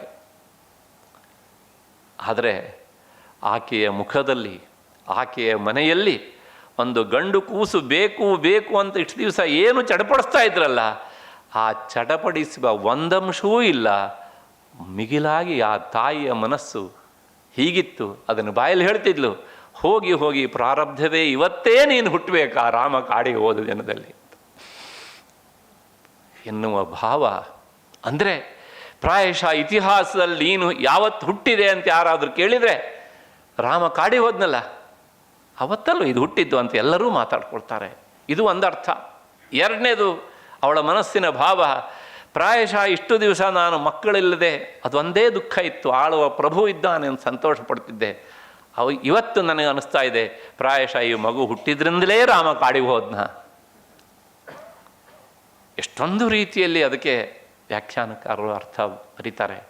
ಸುಮಂತ್ರ ಇದನ್ನೆಲ್ಲ ಹೇಳ್ತಾ ಕೊನೆಗೆ ಒಂದು ಮಾತನ್ನು ಹೇಳ್ತಾನೆ, ಸರ್ವೇ ಸರ್ವಂ ಪರಿತ್ಯಜ್ಯ ರಾಮಮೇವಾಭಿಚಿಂತಯನ್. ಎಲ್ಲರೂ ಸಹ ಆ ರಾಮನನ್ನೇ ಚಿಂತನೆ ಮಾಡ್ತಾ ಇದ್ದಾರೆ, ರಾಮ ಅಂತ ಚಡಪಡಿಸ್ತಾ ಇದ್ದಾರೆ ಅಂತ. ಇದನ್ನು ಕೇಳಿದಾಗ ನಿಮಗೆ ಅಚ್ಚರಿ ಆಗ್ಬೋದು, ಹೀಗೂ ಆಗತ್ತಾ ಅಂತ. ನಾನು ನೋಡಿದ ಒಂದು ಪ್ರತ್ಯಕ್ಷ ಘಟನೆಯನ್ನು ಹೇಳಿಬಿಡ್ತೇನೆ. ನಮ್ಮ ಊರಿನ ಹತ್ತಿರ ಇರುವ ಒಂದು ಊರು, ಆ ಮನೆಯಲ್ಲಿ ಅವರು ಸಾಕಿದಂಥ ಒಂದು ಹಸು, ಆ ಮನೆಯ ಯಜಮಾನತಿ ತೀರಿಕೊಂಡಾಗ ಆ ಹಸು ತನ್ನನ್ನು ಕಟ್ಟಿದ ಹಗ್ಗವನ್ನು ಹರಿದುಕೊಂಡು ಹೊರಕ್ಕೆ ಬಂದು ಆಕೆಯನ್ನು ಮೂಸಿ, ಅಂದರೆ ಆಕೆಯ ದೇಹವನ್ನು ಮೂಸಿ ಕಣ್ಣೀರು ಸುರಿಸಿ ಆಮೇಲೆ ಅದು ಹೋಯ್ತದು. ಏನು ಹೇಳ್ತೀರಿ ಇದಕ್ಕೆ ನೀವು? ಮನುಷ್ಯ ತನಗೆ ಮಾತ್ರ ಬುದ್ಧಿ ಇದೆ ಅಂತ ಅಹಂಕಾರದಿಂದ ಬೀಗ್ತಾನಲ್ಲ, ಈ ಮೂಕ ಪ್ರಾಣಿಗಳ ಬುದ್ಧಿಯ ಎದುರಿನಲ್ಲಿ ನಮ್ಮದೊಂದು ಬುದ್ಧಿಯ. ಇನ್ನೊಂದು ಘಟನೆ ಅದೂ ನಡೆದದ್ದು. ಮನೆಯಲ್ಲಿ ಸಾಕಿದಂಥ ನಾಯಿ, ಆ ಮನೆಯ ಯಜಮಾನ ಮರಣ ಹೊಂದಿದಾಗ ಪಂಜರದಲ್ಲಿರುವಂಥ ನಾವು ಎಲ್ಲಿಲ್ಲದ ಹಾಗೆ ಕೂಗೋದಕ್ಕೆ ಶುರು ಮಾಡಿತು. ಕೊನೆಗೆ ಬಿಟ್ಟಾದ ಮೇಲೆ ಅದಲ್ಲೇ ಸಂಚರಿಸ್ತಾ ಇತ್ತು. ಹಳ್ಳಿ ನೋಡಿ, ಇಲ್ಲಿ ಥರ ಅಲ್ಲ, ಸುಮಾರು 3-4 ಕಿಲೋಮೀಟರ್ ದೂರಕ್ಕೆ ಹೋಗಬೇಕು ಸ್ಮಶಾನ. ಅಲ್ಲಿಗೆ ಆ ಶವ ಶರೀರ ಅಂತ ಎತ್ಕೊಂಡು ಹೋದಾಗ ಅದು ಅಲ್ಲಿಗೆ ಬಂದಿದೆ. ಅದು ಕೊನೆಗೆ ಅಲ್ಲಿ ಚಿತೆಯನ್ನು ಏರಿಸ್ತಾ ಇದ್ದಾಗ, ಬೆಂಕಿ ಹಚ್ಚಿದಾಗ ಎಲ್ಲಿಲ್ಲದ ಹಾಗೆ ಅದು ಅರಚಿತು. ಅದನ್ನು ನೆನೆಸಿಕೊಂಡ್ರೆ ನನಗೆ ಇವತ್ತು ಹೃದಯ ಕಿತ್ತು ಬರ್ತಾ ಉಂಟಿಗೆ ಅಂತ. ಇದಾದದ್ದು ಸುಮಾರು ರಾತ್ರಿ 2 ಗಂಟೆಯ ಸಂದರ್ಭದಲ್ಲಿ. ಅಂದರೆ ನಾವು ಅವುಗಳಿಗೆ ತೋರಿಸುವ ಪ್ರೀತಿಯನ್ನು ಅವು ಅರ್ಥ ಮಾಡಿಕೊಳ್ತೇವೆ ಅನ್ನೋದಕ್ಕೆ ರಾಮಾಯಣ ಕಾಲದಿಂದ ಹಿಡಿದು ಈ ಕಾಲದವರೆಗೂ ಸಹ ನಡೆದು ಬಂದಂಥದ್ದನ್ನು ನಿಮ್ಮ ಮುಂದೆ ಇಡ್ತಾ ಇದ್ದೇನೆ. ಇಷ್ಟಾದ ಮೇಲೆ ಮತ್ತೆ ಸುಮಂತ್ರ ಹೇಳ್ತಾನೆ, ಪ್ರಭು ಇದಕ್ಕಿಂತ ನಾನು ಏನು ಹೇಳಲಾರೆ ಅಂಥೇಳಿ ಕೈ ಚೆಲ್ಲಿ ಸುಮಂತ್ರ ಕುಳಿತುಕೊಳ್ತಾನೆ. ಕೊನೆಗೆ ದಶರಥ ಅವತ್ತೇ ರಾತ್ರಿ ಅವನ ದೇಹವನ್ನು ಬಿಡ್ತಾನೆ. ಯಾಕೆಂದರೆ ರಾಮ ಹೇಳ್ತಾನೆ, ನನ್ನ ಹೃದಯವನ್ನು ಅವನು ತೆಗೆದುಕೊಂಡು ಹೋದ ಅಲ್ಲ, ನನ್ನ ಹೃದಯ ಅವನ ಜೊತೆಗೆ ಹೋಗಿಬಿಟ್ಟಿದೆ ಹೀಗೆ ಅಂತ. ಏನಿದ್ರೂ ಸಹ ದಶರಥ ಒಂದು ದೃಷ್ಟಿಯಲ್ಲಿ ದುರ್ದೈವಿ, ಒಂದು ದೃಷ್ಟಿಯಲ್ಲಿ ಕೊನೆಯಲ್ಲಿ ಗೊತ್ತಿದ್ದೋ ಗೊತ್ತಿಲ್ಲದೇನೋ ಆ ರಾಮನ ಧ್ಯಾನದಲ್ಲಿಯೇ ದೇಹ ಬಿಟ್ಟಿದ್ದಾನಲ್ಲ ಅಲ್ವಾ ಹೀಗೆ ಅಂತ. ಕೊನೆಗೆ ಇಂತಹ ವಿಶಿಷ್ಟವಾದಂತಹ ಒಂದು ಗುಣ ರಾಮನಲ್ಲಿತ್ತು. ಒಂದು ರೀತಿಯ ಚುಂಬಕತನದ ವ್ಯಕ್ತಿತ್ವ ಒಂದು. ಇಷ್ಟಾದ ಮೇಲೆ ಈ ಕಾರಣದಿಂದಲೇ ಅನಿಸುತ್ತೆ ಮುಂದೆ ಕಿಷ್ಕಿಂಧಾಕಾಂಡದಲ್ಲಿ ಆಂಜನೇಯ ಲಕ್ಷ್ಮಣನ ಹತ್ರ ಪರಿಚಯ ಕೇಳ್ತಾನೆ. ಆಗ ಲಕ್ಷ್ಮಣ ಹೇಳ್ತಾನೆ, ಆಂಜನೇಯ ನನ್ನ ಪರಿಚಯ ಏನು ಅಂತ ಹೇಳೋ ನಿನಗೆ. ಅಹಮಸ್ಯ ಅಮರೋ ಭ್ರಾತ, ನಾನು ಇವನಿಗೆ ತಮ್ಮ ಲೋಕದ ದೃಷ್ಟಿಯಲ್ಲಿ, ಆದರೆ ಗುಣೈರ್ ದಾಸ್ಯಂ ಉಪಾಗತಃ, ನಾನು ಅವನ ಗುಣಕ್ಕೆ ಮನಸೋತು ನನ್ನನ್ನು ನಾನು ಅವನಿಗೆ ಮಾರಾಟ ಮಾಡ್ಕೊಂಡ್ಬಿಟ್ಟಿದ್ದೇನೆ, ನಾನು ದಾಸನಾಗಿಬಿಟ್ಟಿದ್ದೇನೆ ಹೀಗೆ ಅಂತ ಕಂಠತ ಹೇಳುವಂಥ ಮಾತು ಲಕ್ಷ್ಮಣ. ಒಂದೋ ಎರಡೋ ಇದ್ರ ಬಗ್ಗೆ ಎಷ್ಟು ಹೇಳ್ತಾ ಹೋದ್ರೂ ಸಹ ಕಡಿಮೆನೆ. ಯಾಕೆಂದರೆ ಕೊನೆಗೆ ಪೂರ್ತಿ ರಾಮಾಯಣ ಕೇಳೋದನ್ನು ಬಿಟ್ಟು ನಮ್ಮ ಕಿವಿ ಕೆಲಸ ಮಾಡೋದನ್ನು ಬಿಟ್ಟು ಕಣ್ಣಷ್ಟೇ ಕೆಲಸ ಮಾಡೋದಕ್ಕೆ ಶುರು ಮಾಡಿಬಿಡುತ್ತೆ. ಹಾಗಾಗಿ ನಾನು ಅದನ್ನು ಹೆಚ್ಚಿಗೆ ಲಂಬಿಸೋದಕ್ಕೆ ಹೋಗೋದಿಲ್ಲ. ಒಟ್ಟಾರೆ ಆ ರಾಮನ ವ್ಯಕ್ತಿತ್ವ ಈ ರೀತಿಯಾಗಿ ಅತ್ಯಂತ ವಿಚಿತ್ರ ಅಷ್ಟೇ ಅಲ್ಲ, ವಿಶಿಷ್ಟವಾಗಿ ಇತ್ತು. ಕೊನೆಯಲ್ಲಿ ಆ ಸಂದರ್ಭ ನೋಡಿ, ಕಾಡಿನಲ್ಲಿ ರಾಮ ಹೋಗ್ತಾ ಇದ್ದಾನೆ, ಸೀತೆಯನ್ನು ಹುಡುಕೊಂಡು ಪಂಚವಟಿಗೆ ಹೋಗಬೇಕಿದ್ರೇ ಜಟಾಯುವಿನ ಪರಿಚಯ ಆಗಿತ್ತು. ಜಟಾಯು ಹೇಳ್ತಾನೆ, ಇದು ರಾಕ್ಷಸರ ತಾಣ, ಇದು ಹುಷಾರಾಗಿರಬೇಕು ಅಂತ. ಆಗ ರಾಮ ಹೇಳ್ತಾನೆ ಅವನಿಗೆ, ನಾವು ಅಕಸ್ಮಾತ್ತಾಗಿ ಗಡ್ಡೆ ಗೆಣಸನ್ನು ತರಲಿಕ್ಕೆ ಹೋದಾಗ ನನ್ನ ಪತ್ನಿ ಏಕಾಕಿನಿಯಾಗಿ ಒಬ್ಬಳೇ ಇರ್ತಾಳೆ. ಜಟಾಯು, ನಿನಗೆ ನಾನು ಕೇಳ್ಕೊಳ್ಳೋದಿಷ್ಟೇ, ನಿನ್ನ ಒಂದು ದೃಷ್ಟಿ ನಮ್ಮ ಆಶ್ರಮದ ಕಡೆಗೆ ಇರಲಿ ಅಂತ. ಅವನಿಗೆ ಬಹಳ ಸಂತೋಷ ಜಟಾಯು. ಏಕೆಂದರೆ ಜಟಾಯು ಮತ್ತು ದಶರಥ ಇಬ್ಬರೂ ಸಹ ತೀರ ಹತ್ತಿರದ ಸ್ನೇಹಿತರು. ಹಾಗಾಗಿ ತನ್ನ ಸ್ನೇಹಿತರ ಮಕ್ಕಳು ಬಂದಿದ್ದಾರೆ ಅಂದರೆ ತನ್ನ ಮನೆಗೇ ಬಂದಷ್ಟು ಸಂತೋಷ ಆಗಿದೆ ಆ ಜಟಾಯುವಿಗೆ. ಆಗಲಿ ಅಂಥೇಳಿ ಆತ ಹೇಳಿರ್ತಾನೆ. ಕೊನೆಗೆ ಏನಾಯಿತು ಅಂದರೆ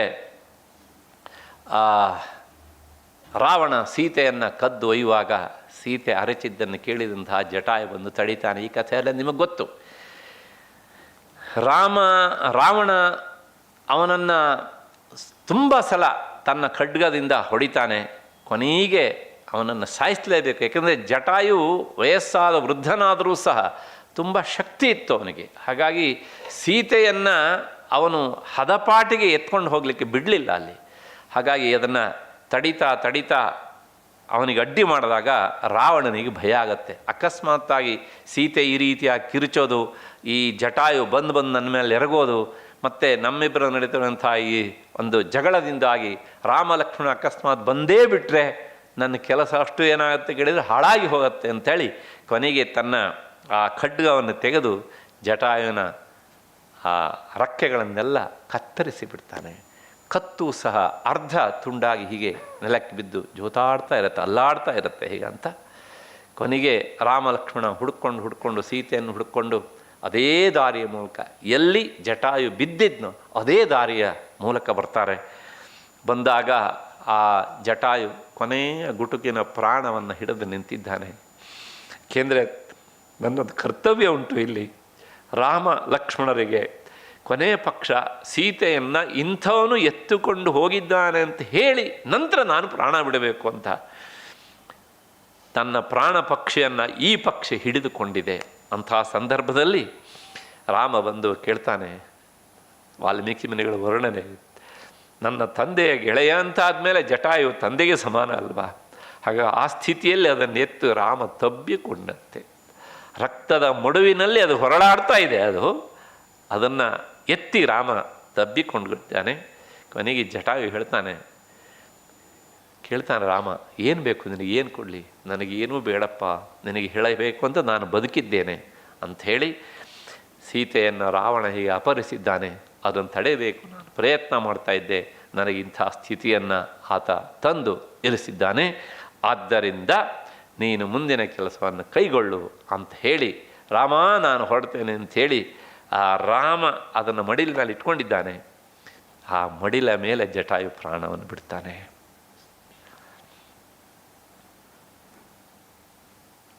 ಈ ಸಂದರ್ಭವನ್ನು ಇವತ್ತಿನ ಕಾಲಕ್ಕೊಮ್ಮೆ ನಾವು ಹೋಲಿಸಿಕೊಳ್ಬೇಕು.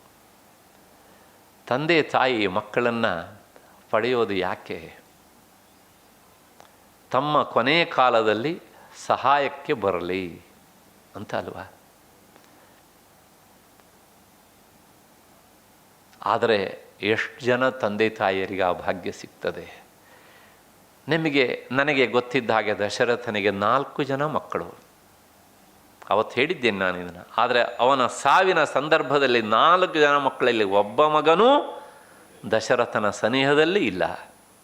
ಇದ್ದವರು ಯಾರು ಕೇಳಿದರೆ ಒಬ್ಬಾಕೆ ಕೌಸಲ್ಯೆ, ಇನ್ನೊಬ್ಬಾಕೆ ಸುಮಿತ್ರೆ. ರಾಮ ರಾಮ ಅಂತ ಆತ ದೇಹ ಬಿಟ್ಟ. ನೋಡಿ, ಇಲ್ಲಿ ಪ್ರಸಂಗ ಹೇಗೆ ಕೇಳಿದೆ, ಜಟಾಯು ರಾಮನ ಮಡಿಲಲ್ಲಿ ದೇಹ ಬಿಟ್ಟ ಅಲ್ವಾ?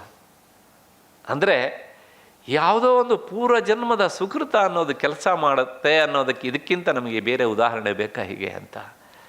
ಅಂದರೆ ದಶರಥ ಹೇಳಿ ಕೇಳಿ ಚಕ್ರವರ್ತಿ, ಅವನಿಗೆ ಸಿಗದೇ ಇರುವಂಥ ಭಾಗ್ಯ ನಿಮ್ಮ ದೃಷ್ಟಿಯಲ್ಲಿ ಸಾಮಾನ್ಯ ಪಕ್ಷ ಅಂತ ಜಟಾಯುಗೆ ರಾಮನ ಮಡಿಲ ಮೇಲೆ ಅವನ ಸಮ್ಮುಖದಲ್ಲಿ ಪ್ರಾಣ ಬಿಡುವಂತಹ ಒಂದು ಅವಕಾಶ ಸಿಕ್ಕಿತು ಅಂತ ಆದರೆ, ಶರಣನ ಬದುಕನ್ನು ಮರಣದಲ್ಲಿ ನೋಡು. ಸತ್ಯ ಅಲ್ವಾ?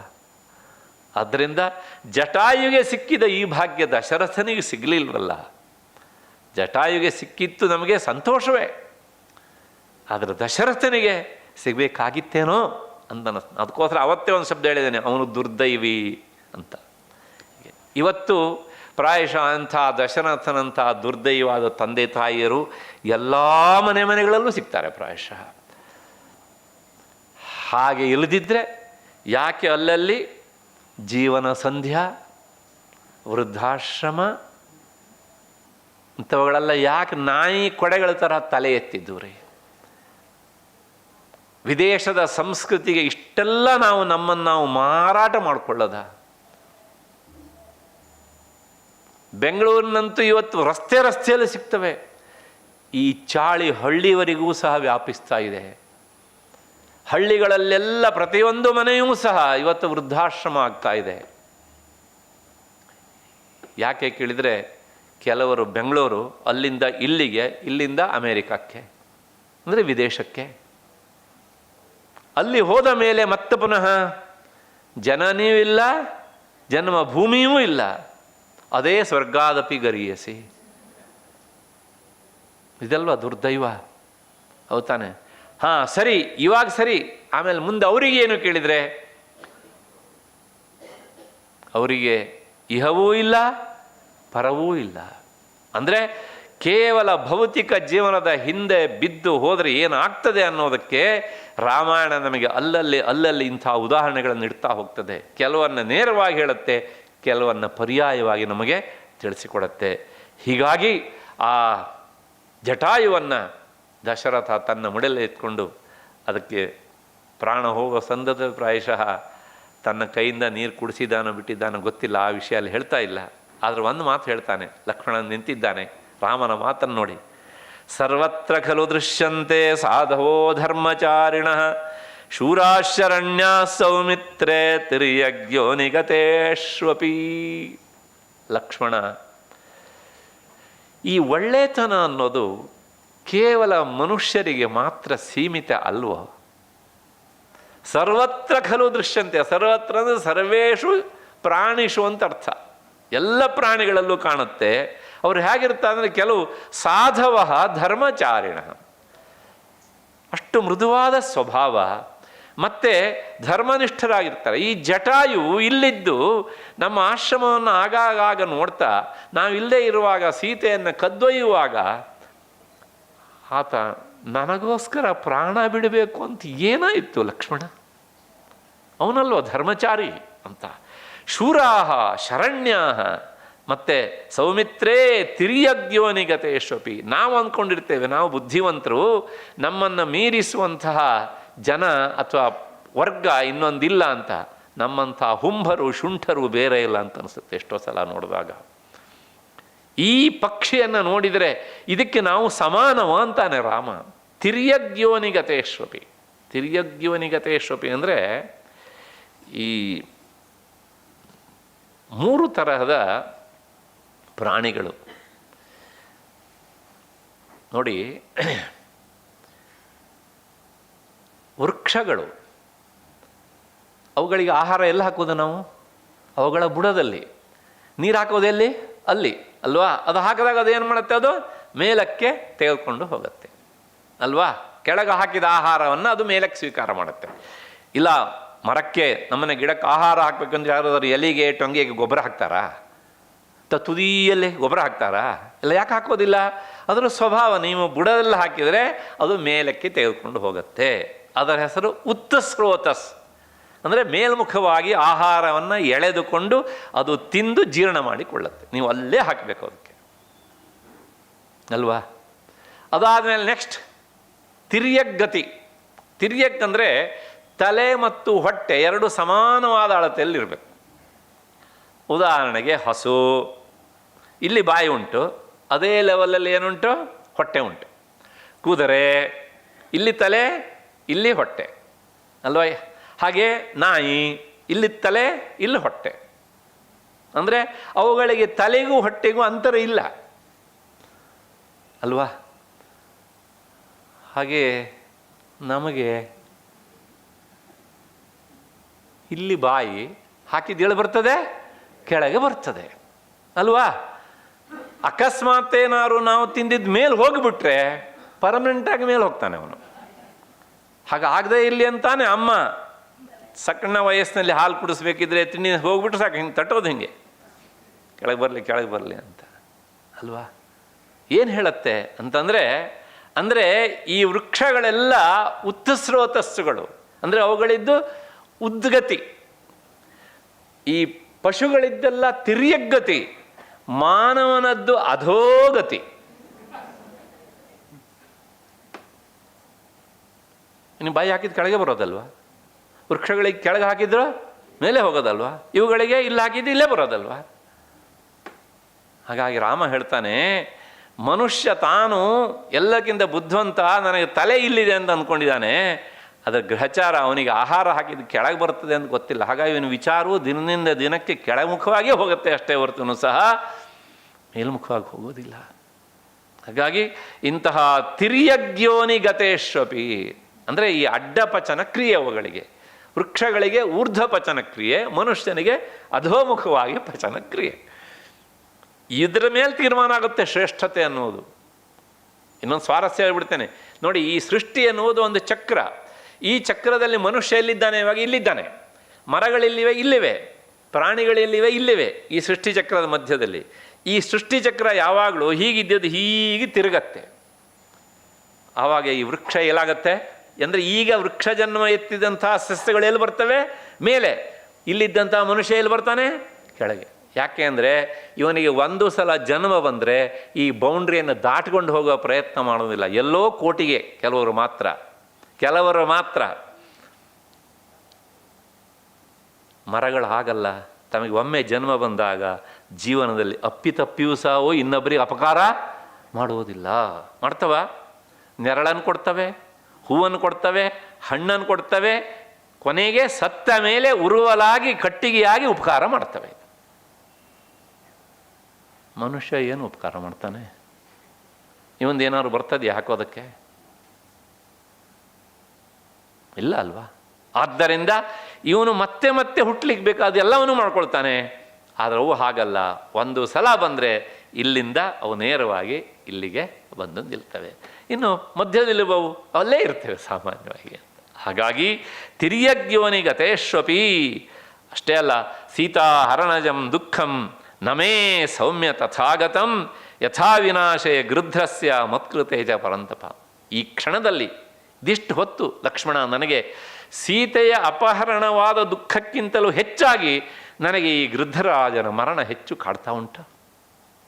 ಯಾಕೆಂದರೆ ಈತ ನಮ್ಮ ತಂದೆಗೆ ಸ್ನೇಹಿತನಾದ್ದರಿಂದ ಈ ದೃಷ್ಟಿಯಲ್ಲಿ ತಂದೆಯ ಮರಣವನ್ನಂತೂ ನಾನು ಹತ್ತಿರ ನೋಡಲಿಲ್ಲ, ನೀನೂ ನೋಡಲಿಲ್ಲ. ಹಾಗಾಗಿ ಇವನು ತಂದೆಗೆ ಸಮಾನವಾದ ವ್ಯಕ್ತಿ ಆದ್ದರಿಂದ, ಅವನ ಗೆಳೆಯನಾದ್ದರಿಂದ ನಾನು ಇವನಲ್ಲಿ ನನ್ನ ತಂದೆಯನ್ನು ಕಾಣ್ತಾ ಇದ್ದೇನೆ ಎಂದೆ ರಾಮ. ಅದು ಏನು ವ್ಯಕ್ತಿತ್ವ ರಾಮಂದು ಹೀಗೆ ಅಂತ. ಕೊನೆಗೆ ರಾಜ ದಶರಥ ಶ್ರೀಮಾನ್ ಯಥಾ ಮಮ ಮಮ ಮಹಾಯಶ, ನನ್ನ ತಂದೆ ಹೇಗೋ ಹಾಗೆ ಇವನು ಅಂದ. ಅಷ್ಟು ಹೇಳಿ ಮುಂದೆ ಹೇಳ್ತಾನೆ, ಪೂಜನೀಯಶ್ಚ ಮಾನ್ಯಶ್ಚ ತಥಾಯಂ ಪತಗೇಶ್ವರ, ನನಗೆ ಇವನು ಪೂಜನೀಯ ವ್ಯಕ್ತಿ, ಅತ್ಯಂತ ಗೌರವ, ನನ್ನಿಂದ ಸನ್ಮಾನಿಸಲ್ಪಡಬೇಕು, ಗೌರವಿಸಲ್ಪಡಬೇಕು ಇಂಥ ಪತಗೇಶ್ವರ. ಆದ್ದರಿಂದ ಲಕ್ಷ್ಮಣ, ಕಟ್ಟಿಗೆಗಳನ್ನು, ಒಣ ಕಟ್ಟಿಗೆಗಳನ್ನು ಸಿದ್ಧಗೊಳಿಸು, ಚಿತೆಯನ್ನು ಸಿದ್ಧ ಮಾಡು. ಆ ಕ್ಷಣದಲ್ಲಿ ಲಕ್ಷ್ಮಣ, ಅಣ್ಣ ಹೀಗೆ ಹೇಳಬೇಕಾದ್ರೆ ಗೊತ್ತಾಯಿತು ಅವನಿಗೆ, ಈ ಅವಕಾಶವನ್ನು ಅಣ್ಣ ಬಿಡುವುದಿಲ್ಲ, ನಾನೂ ಬಿಡಬಾರದು ಅಂತ ತೀರ್ಮಾನ ಮಾಡಿ ಈ ಮಾತನ್ನು ಹೇಳ್ತಾ ಇರುವಾಗಲೇ ಆ ಕಡೆ ಲಕ್ಷ್ಮಣ ಚಿತೆಯನ್ನು ಸಿದ್ಧಗೊಳಿಸಿದ್ದಾನೆ. ರಾಮ ಸ್ವತಃ ತನ್ನ ಕೈಯಾರೆ ಎತ್ತುಕೊಂಡು ಹೋಗಿ ಅದನ್ನು ಚಿತೆಯಲ್ಲಿ ಇರಿಸಿದ್ದಾನೆ. ಯಾಕೆ ಈ ಮಾತನ್ನು ಹೇಳ್ತೇನೆ ಅಂದರೆ, ಜಗತ್ತಿನಲ್ಲಿ ಎಲ್ಲ ತಂದೆ ತಾಯಿಯರು ಸಾಧ್ಯ ಆದರೆ ನನ್ನ ಕೊನೆಯ ಉಸಿರು ನನ್ನ ಮಕ್ಕಳ ಕೈಯಿಂದ, ನನ್ನ ಮಕ್ಕಳ ಸಾಮೀಪ್ಯದಲ್ಲೂ ಹೋಗಲಿ ಅಂತ ಬಯಸ್ತಾರೆ. ಯಾರು ಬಯಸೋದಿಲ್ಲರಿ? ಸಂಸಾರಿಗಳ ಹಣೆ ಬರೋದು, ಏನು ಮಾಡೋಕ್ಕೂ ಬರೋದಿಲ್ಲ ಅಲ್ವಾ? ಆದರೆ ಇಂಥ ಸಂದರ್ಭದಲ್ಲಿ ನಾನೊಂದು ವ್ಯವಸ್ಥೆ ಮಾಡ್ತೇನೆ, ಯಾರನ್ನೋ ಸೇವೆಗೆ ಇಡ್ತೇನೆ, ದುಡ್ಡು ಕಳಿಸ್ತೇನೆ ಅಂತಂದರೆ ನೀವೆಲ್ಲವೂ ಮಾಡ್ಬೋದು. ನಿಮ್ಮ ದುಡ್ಡು ಆ ಲವ್ ಅಫೆಕ್ಷನ್ನನ್ನು ಕೊಡುವುದಿಲ್ಲ. ಅಂಗಡಿಯಿಂದ ಡನ್ಲ ಬೆಡ್ ತಂದು ಹಾಕಬಹುದು, ಆದರೆ ಅದು ನಿದ್ದೆಯನ್ನು ಕೊಡುವುದಿಲ್ಲ ಅಲ್ವಾ? ಹಾಗೆಯೇ ಆ ತಂದೆ ತಾಯಿಯರ ಸಂಕಟವನ್ನು ಅರ್ಥ ಮಾಡಿಕೊಳ್ಳದೆ ಇರುವಂಥ ಮಕ್ಕಳು ಇದ್ರೆಷ್ಟು, ಮತ್ತೆ ಉತ್ತರ ಭಾಗ ನಾನು ಹೇಳೋದಿಲ್ಲ. ಹಾಗಾಗಿ ಅದೊಂದು ತಮ್ಮ ಬದುಕಿನ ಅಹೋಭಾಗ್ಯ ಅಂತ ಮಕ್ಕಳು ತಿಳ್ಕೊಳ್ಬೇಕು. ಅಹೋಭಾಗ್ಯ ಹೀಗೆ ಅಂತ. ನಮ್ಮ ಊರಿನಲ್ಲಿ ಒಬ್ಬರಿದ್ದರು, ಅದನ್ನು ನಾನು ನೋಡಿದ್ದೇನೆ. ಅವರ ತಂದೆಯನ್ನು ಹೇಗೆ ಅವರು ಸೇವೆ ಮಾಡ್ತಿದ್ರು ಅಂದರೆ, ಆ ತಂದೆ ಒಂದು ಮಾತು ಹೇಳ್ತಿದ್ರು, ಪ್ರಾಯಶಃ ನನ್ನ ಮಗ ನಾನು ಸತ್ತ ಮೇಲೂ ನನ್ನ ದೇಹವನ್ನು ಸುಡದೆ ಒಣಗಿಸಿ ಅದನ್ನು, ಇದು ನನ್ನ ಅಪ್ಪನ ದೇಹ ಅಂತ ಹಾಗೆ ಇಟ್ಕೊಳ್ತಾನೆ ಕಾಣುತ್ತೆ, ಆ ಪಾಟಿ ನನ್ನ ಸೇವೆ ಮಾಡ್ತಿದ್ದಾನೆ ಅಂತ. ಈ ಭಾಗ್ಯ ಎಷ್ಟು ಜನ ತಂದೆಯರಿಗೆ ಸಿಗ್ತದಿರಿ? ನೀನು ನನ್ನನ್ನು ಒಣಗಿಸಿ ಇಟ್ಕೊಬಿಡು ಹೀಗೆ ಹೇಳೋರು ಆ ತಂದೆ. ಅದಲ್ವ ಅವರು ಸಾಮಾನ್ಯ ಎಲ್ಲ ತಂದೆ ತಾಯಿರು ಇದನ್ನೇ ನಿರೀಕ್ಷಣೆ ಮಾಡೋದಿಗೆ. ಆದರೆ ಎಷ್ಟು ಜನರ ನಿರೀಕ್ಷಣೆ ಸತ್ಯವಾಗತ್ತೆ? 199 ಜನರ ನಿರೀಕ್ಷಣೆ ಹುಸಿಯಾಗುವುದೇ ಹೆಚ್ಚು. ಅಷ್ಟು ಹಿನ್ನೆಲೆಯಲ್ಲಿ ಮತ್ತೆ ಪುನಃ ವಿಷಯಕ್ಕೆ ಬರೋಣ. ಕೊನೆಗೆ ದಶರಥನನ್ನು ಇವನಲ್ಲಿ ಕಾಣ್ತಾ ಇರುವಂಥ ರಾಮ ತನ್ನ ಕೈಯಾರೆ ಅಗ್ನಿಸ್ಪರ್ಶ ಮಾಡ್ತಾನೆ. ಅಗ್ನಿಸ್ಪರ್ಶ ಮಾಡಿ ಆತ ಒಂದು ಮಾತನ್ನು ಹೇಳ್ತಾನೆ, ಚಿತೆಗೆ ಅಗ್ನಿಸ್ಪರ್ಶ ಮಾಡಿ. ಆಗಲೇ ಸಾಮಾನ್ಯವಾಗಿ ಇವರು ಪ್ರಾರ್ಥನೆ ಮಾಡಬೇಕು, ನೀನು ನಿನ್ನ ಕರ್ಮದಿಂದ ಯಾವ ಗತಿ ನಿನಗೆ ಸಿಗ್ತದೆಯೋ ಆ ಗತಿಗೆ ನೀನು ಹೋಗುವಂಥ ಸಂಬಂಧಪಟ್ಟರು ಪ್ರಾರ್ಥನೆ ಮಾಡುವಂಥದ್ದಲ್ಲಿ. ಆಗ ರಾಮ ಹೇಳ್ತಾನೆ, ಅಪರಾವರ್ತಿನಾಂ ಯಾಚ ಭೂಮಿ ಪ್ರದಾಯಿನಾಂ ಮಯಾ ತ್ವಂ ಸಮನುಜ್ಞಾತಃ ಗಚ್ಚ ಲೋಕಾನ್ ಅನುತ್ತಮಾನ್. ಪಕ್ಷಿರಾಜ, ನಾನು ನಿನಗೆ ಹೇಳ್ತಾ ಇದ್ದೇನೆ, ಆ ನಾನು ಅನ್ನೋದಕ್ಕೆ ಅಂಡರ್ಲೈನಲ್ಲಿ ನಿನ್ನೆನೇ ಮೊನ್ನೆ ಅವತ್ತು ನಾನು ಹೇಳಿದ್ದೇನೆ, ಈಗ ನಾನು ಆಜ್ಞೆ ಮಾಡ್ತಾ ಇದ್ದೇನೆ ಅಂದರೆ, ಅಪರಾವರ್ತಿನ, ಒಂದು ಸಲ ಹೋದ ಮೇಲೆ ಮತ್ತೆ ಯಾರು ಹಿಂತಿರುಗಿ ಬರುವುದಿಲ್ಲವೋ ಅಂಥ ಲೋಕಕ್ಕೆ ನೀನು ಹೋಗು. ಮತ್ತೆ ನಿನಗೆ ಏನು ಬರದೇ ಇರಲಿ, ಜನ್ಮ ಬರದೇ ಇರಲಿ. ಒಂದು ಮತ್ತೆ ಭೂಮಿ ಪ್ರದಾಯಿನ, ಭೂಮಿದಾನ ಮಾಡದವರಿಗೆ, ಮಹಾದಾನ ಅಂತ ಒಂದು 5 ಹೇಳ್ತಾರೆ. ಅಂಥ 5 ದಾನಗಳಲ್ಲಿ ಭೂಮಿಯೂ ಒಂದು ದಾನ. ಈ ಭೂಮಿದಾನ ಕೊಟ್ಟವರಿಗೆ ಅವನಿಗೆ ಸ್ವರ್ಗತಿ ಅಂತ. ಹಾಗಾಗಿ ಭೂಮಿಯನ್ನು ದಾನ ಮಾಡಿದವರಿಗೆ ಯಾವ ಗತಿ ಸ್ಥಿತಿ ಸಿಗ್ತದೆಯೋ ಆ ಗತಿಗೆ ನೀನು ಹೋಗಿ ಸೇರಬೇಕು. ಒಂದೋ ಸ್ವರ್ಗಕ್ಕೆ ಹೋಗು, ಅದಿಲ್ಲ ನೀನು ಮತ್ತೆ ಹುಟ್ಟದೇ ಇರುವಂಥ ಸ್ಥಿತಿ ಅಪರಾವರ್ತಿನಾಂ ಅಂಥೇಳಿ. ಆ ಸ್ಥಿತಿ ಅಂದರೆ ಒಂದು ರೀತಿಯ ಮೋಕ್ಷಕ್ಕೆ ತೀರ ಹತ್ತಿರವಾದಂತಹ ಅವಕಾಶ ನಿನಗೆ ಸಿಗಲಿ. ಮಯಾತ್ವಂ ಸಮನುಜ್ಞಾತಃ, ನಾನೇ ಇಲ್ಲೂ ನಿಂತು ಹೇಳ್ತಾ ಇದ್ದೇನೆ, ಗಚ್ಚ ಲೋಕಾನ್ ಅನುತ್ತಮಾನ್, ಇದಕ್ಕಿಂತ ಮಿಗಿಲಾದಂಥ ಲೋಕ ನಿನಗೆ ಸಿಗಬಾರದು, ಅಂದರೆ ಅಷ್ಟು ಉತ್ಕೃಷ್ಟವಾದಂಥ ಲೋಕ ನಿನಗೆ ಸಿಗಲಿ ಅಂತ ಸ್ವತಃ ರಾಮ ಈ ಮಾತನ್ನು ಹೇಳಬೇಕಿದ್ರೆ ಆ ಜಟಾಯುವಿನ ಭಾಗ್ಯ ಅದು ಎಷ್ಟು ದೊಡ್ಡದ್ರಿ.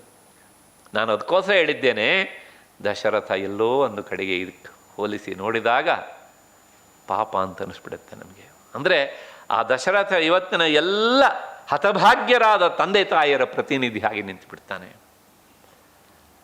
ಆದ್ದರಿಂದ ಇಷ್ಟಕ್ಕೆ ಬಿಡಲಿಲ್ಲ ನೋಡಿ, ಚಿತೆಯ ಸಂಸ್ಕಾರವನ್ನು ಅಂದರೆ ಅವನ ದೇಹಕ್ಕೆ ಚಿತೆ ಸ್ಪರ್ಶವನ್ನು ಮಾಡಿ ಅಗ್ನಿಸ್ಪರ್ಶವನ್ನು ಮಾಡಿ ಆದಮೇಲೆ ಕೊನೆಗೆ ಲಕ್ಷ್ಮಣ ಏಳು ಅಂಥೇಳಿ ತಥೋ ಗೋದಾವರೀಂಗತ್ವಾ ನದೀಂ ನರವರಾತ್ಮಜೌ ಉದಕಂ ಚಕ್ರತುಸ್ತಸ್ಮೈ ಗೃಧ್ರರಾಜಾಯತಾ ಉಭೌ.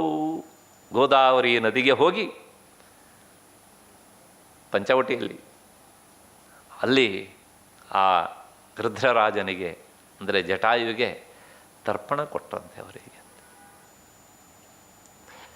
ನಮ್ಮನ್ನು ಒಂದು ಪ್ರಶ್ನೆ ಕಾಡುತ್ತೆ ಇಲ್ಲಿ, ಒಂದು ಸಾಮಾನ್ಯ ಪಕ್ಷಿಗೂ ಸಹ ಹೀಗೆ ಈ ಪರಿಯಲ್ಲಿ ಸಂಸ್ಕಾರ ಮಾಡೋದು ಉಂಟಾ ಅಂತಂದರೆ ರಾಮ ಮಾಡಿದ್ರಿಂದಲೇ ಹೌದು ಅಂತ ಹೇಳಬೇಕು.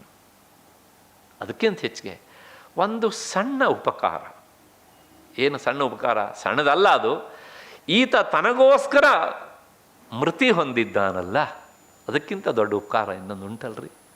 ಆದ್ದರಿಂದ ಅಂತಹ ಉಪಕಾರವನ್ನು ಯಾರು ಮಾಡಿದರೂ ಸಹ ಸಂಸ್ಕಾರಕ್ಕೆ ಅವರು ಅರ್ಹರು, ಕೇವಲ ಮನುಷ್ಯರು ಮಾತ್ರ ಅಲ್ಲ ಅನ್ನೋದನ್ನು ಹೀಗೆ ರಾಮನ ಒಂದು ಈ ಕ್ರಿಯೆಯಿಂದ ವಾಲ್ಮೀಕಿ ಮುನಿಗಳು ನಮಗೆ ತಿಳಿಸಿ ಕೊಡ್ತಾರೆ. ಇದು ರಾಮನ ಒಂದೊಂದು ಘಟನೆಯೂ ಸಹ ಅದ್ಭುತ ಅದ್ಭುತ ಅದ್ಭುತ ಹೀಗೆ ಅಂತ. ನಾನು ಮೊನ್ನೆ ದಿವಸ ಒಂದು ಮಾತನ್ನು ಹೇಳಿದ್ದೆ, ಲಂಕೆಯಲ್ಲಿ ಸೀತೆಯನ್ನು ನೋಡಿ ಆದಮೇಲೆ ರಾಮ ಸ್ವಲ್ಪ ಕೋಪಾವಿಷ್ಟನಾಗಿದ್ದ ಅಂತ. ಹಾಗಿದ್ರೆ ಸೀತೆ ಮೇಲೆ ರಾಮನಿಗೆ ಪ್ರೀತಿ ಇರಲಿಲ್ವಾ ಅಂತಂದರೆ ಅದು ಎಷ್ಟು ಪ್ರೀತಿ ಅಂತಂದರೆ ನೀವು ಊಹೆ ಮಾಡ್ಕೊಳ್ಳೋದಕ್ಕೆ ಸಾಧ್ಯ ಇಲ್ಲ. ಈಗ ವಾಲ್ಮೀಕಿ ಮುನಿಗಳು ಹೇಳ್ತಾರೆ, ಇದನ್ನು ಆಂಜನೇಯ ಬ್ರಹ್ಮಚಾರಿಯ ಬಾಯಲ್ಲಿ ಹೇಳಿಸೋ ಮಾತು ಇದು, ಸುಂದರಕಾಂಡದಲ್ಲಿ ಬರುವ ಮಾತು.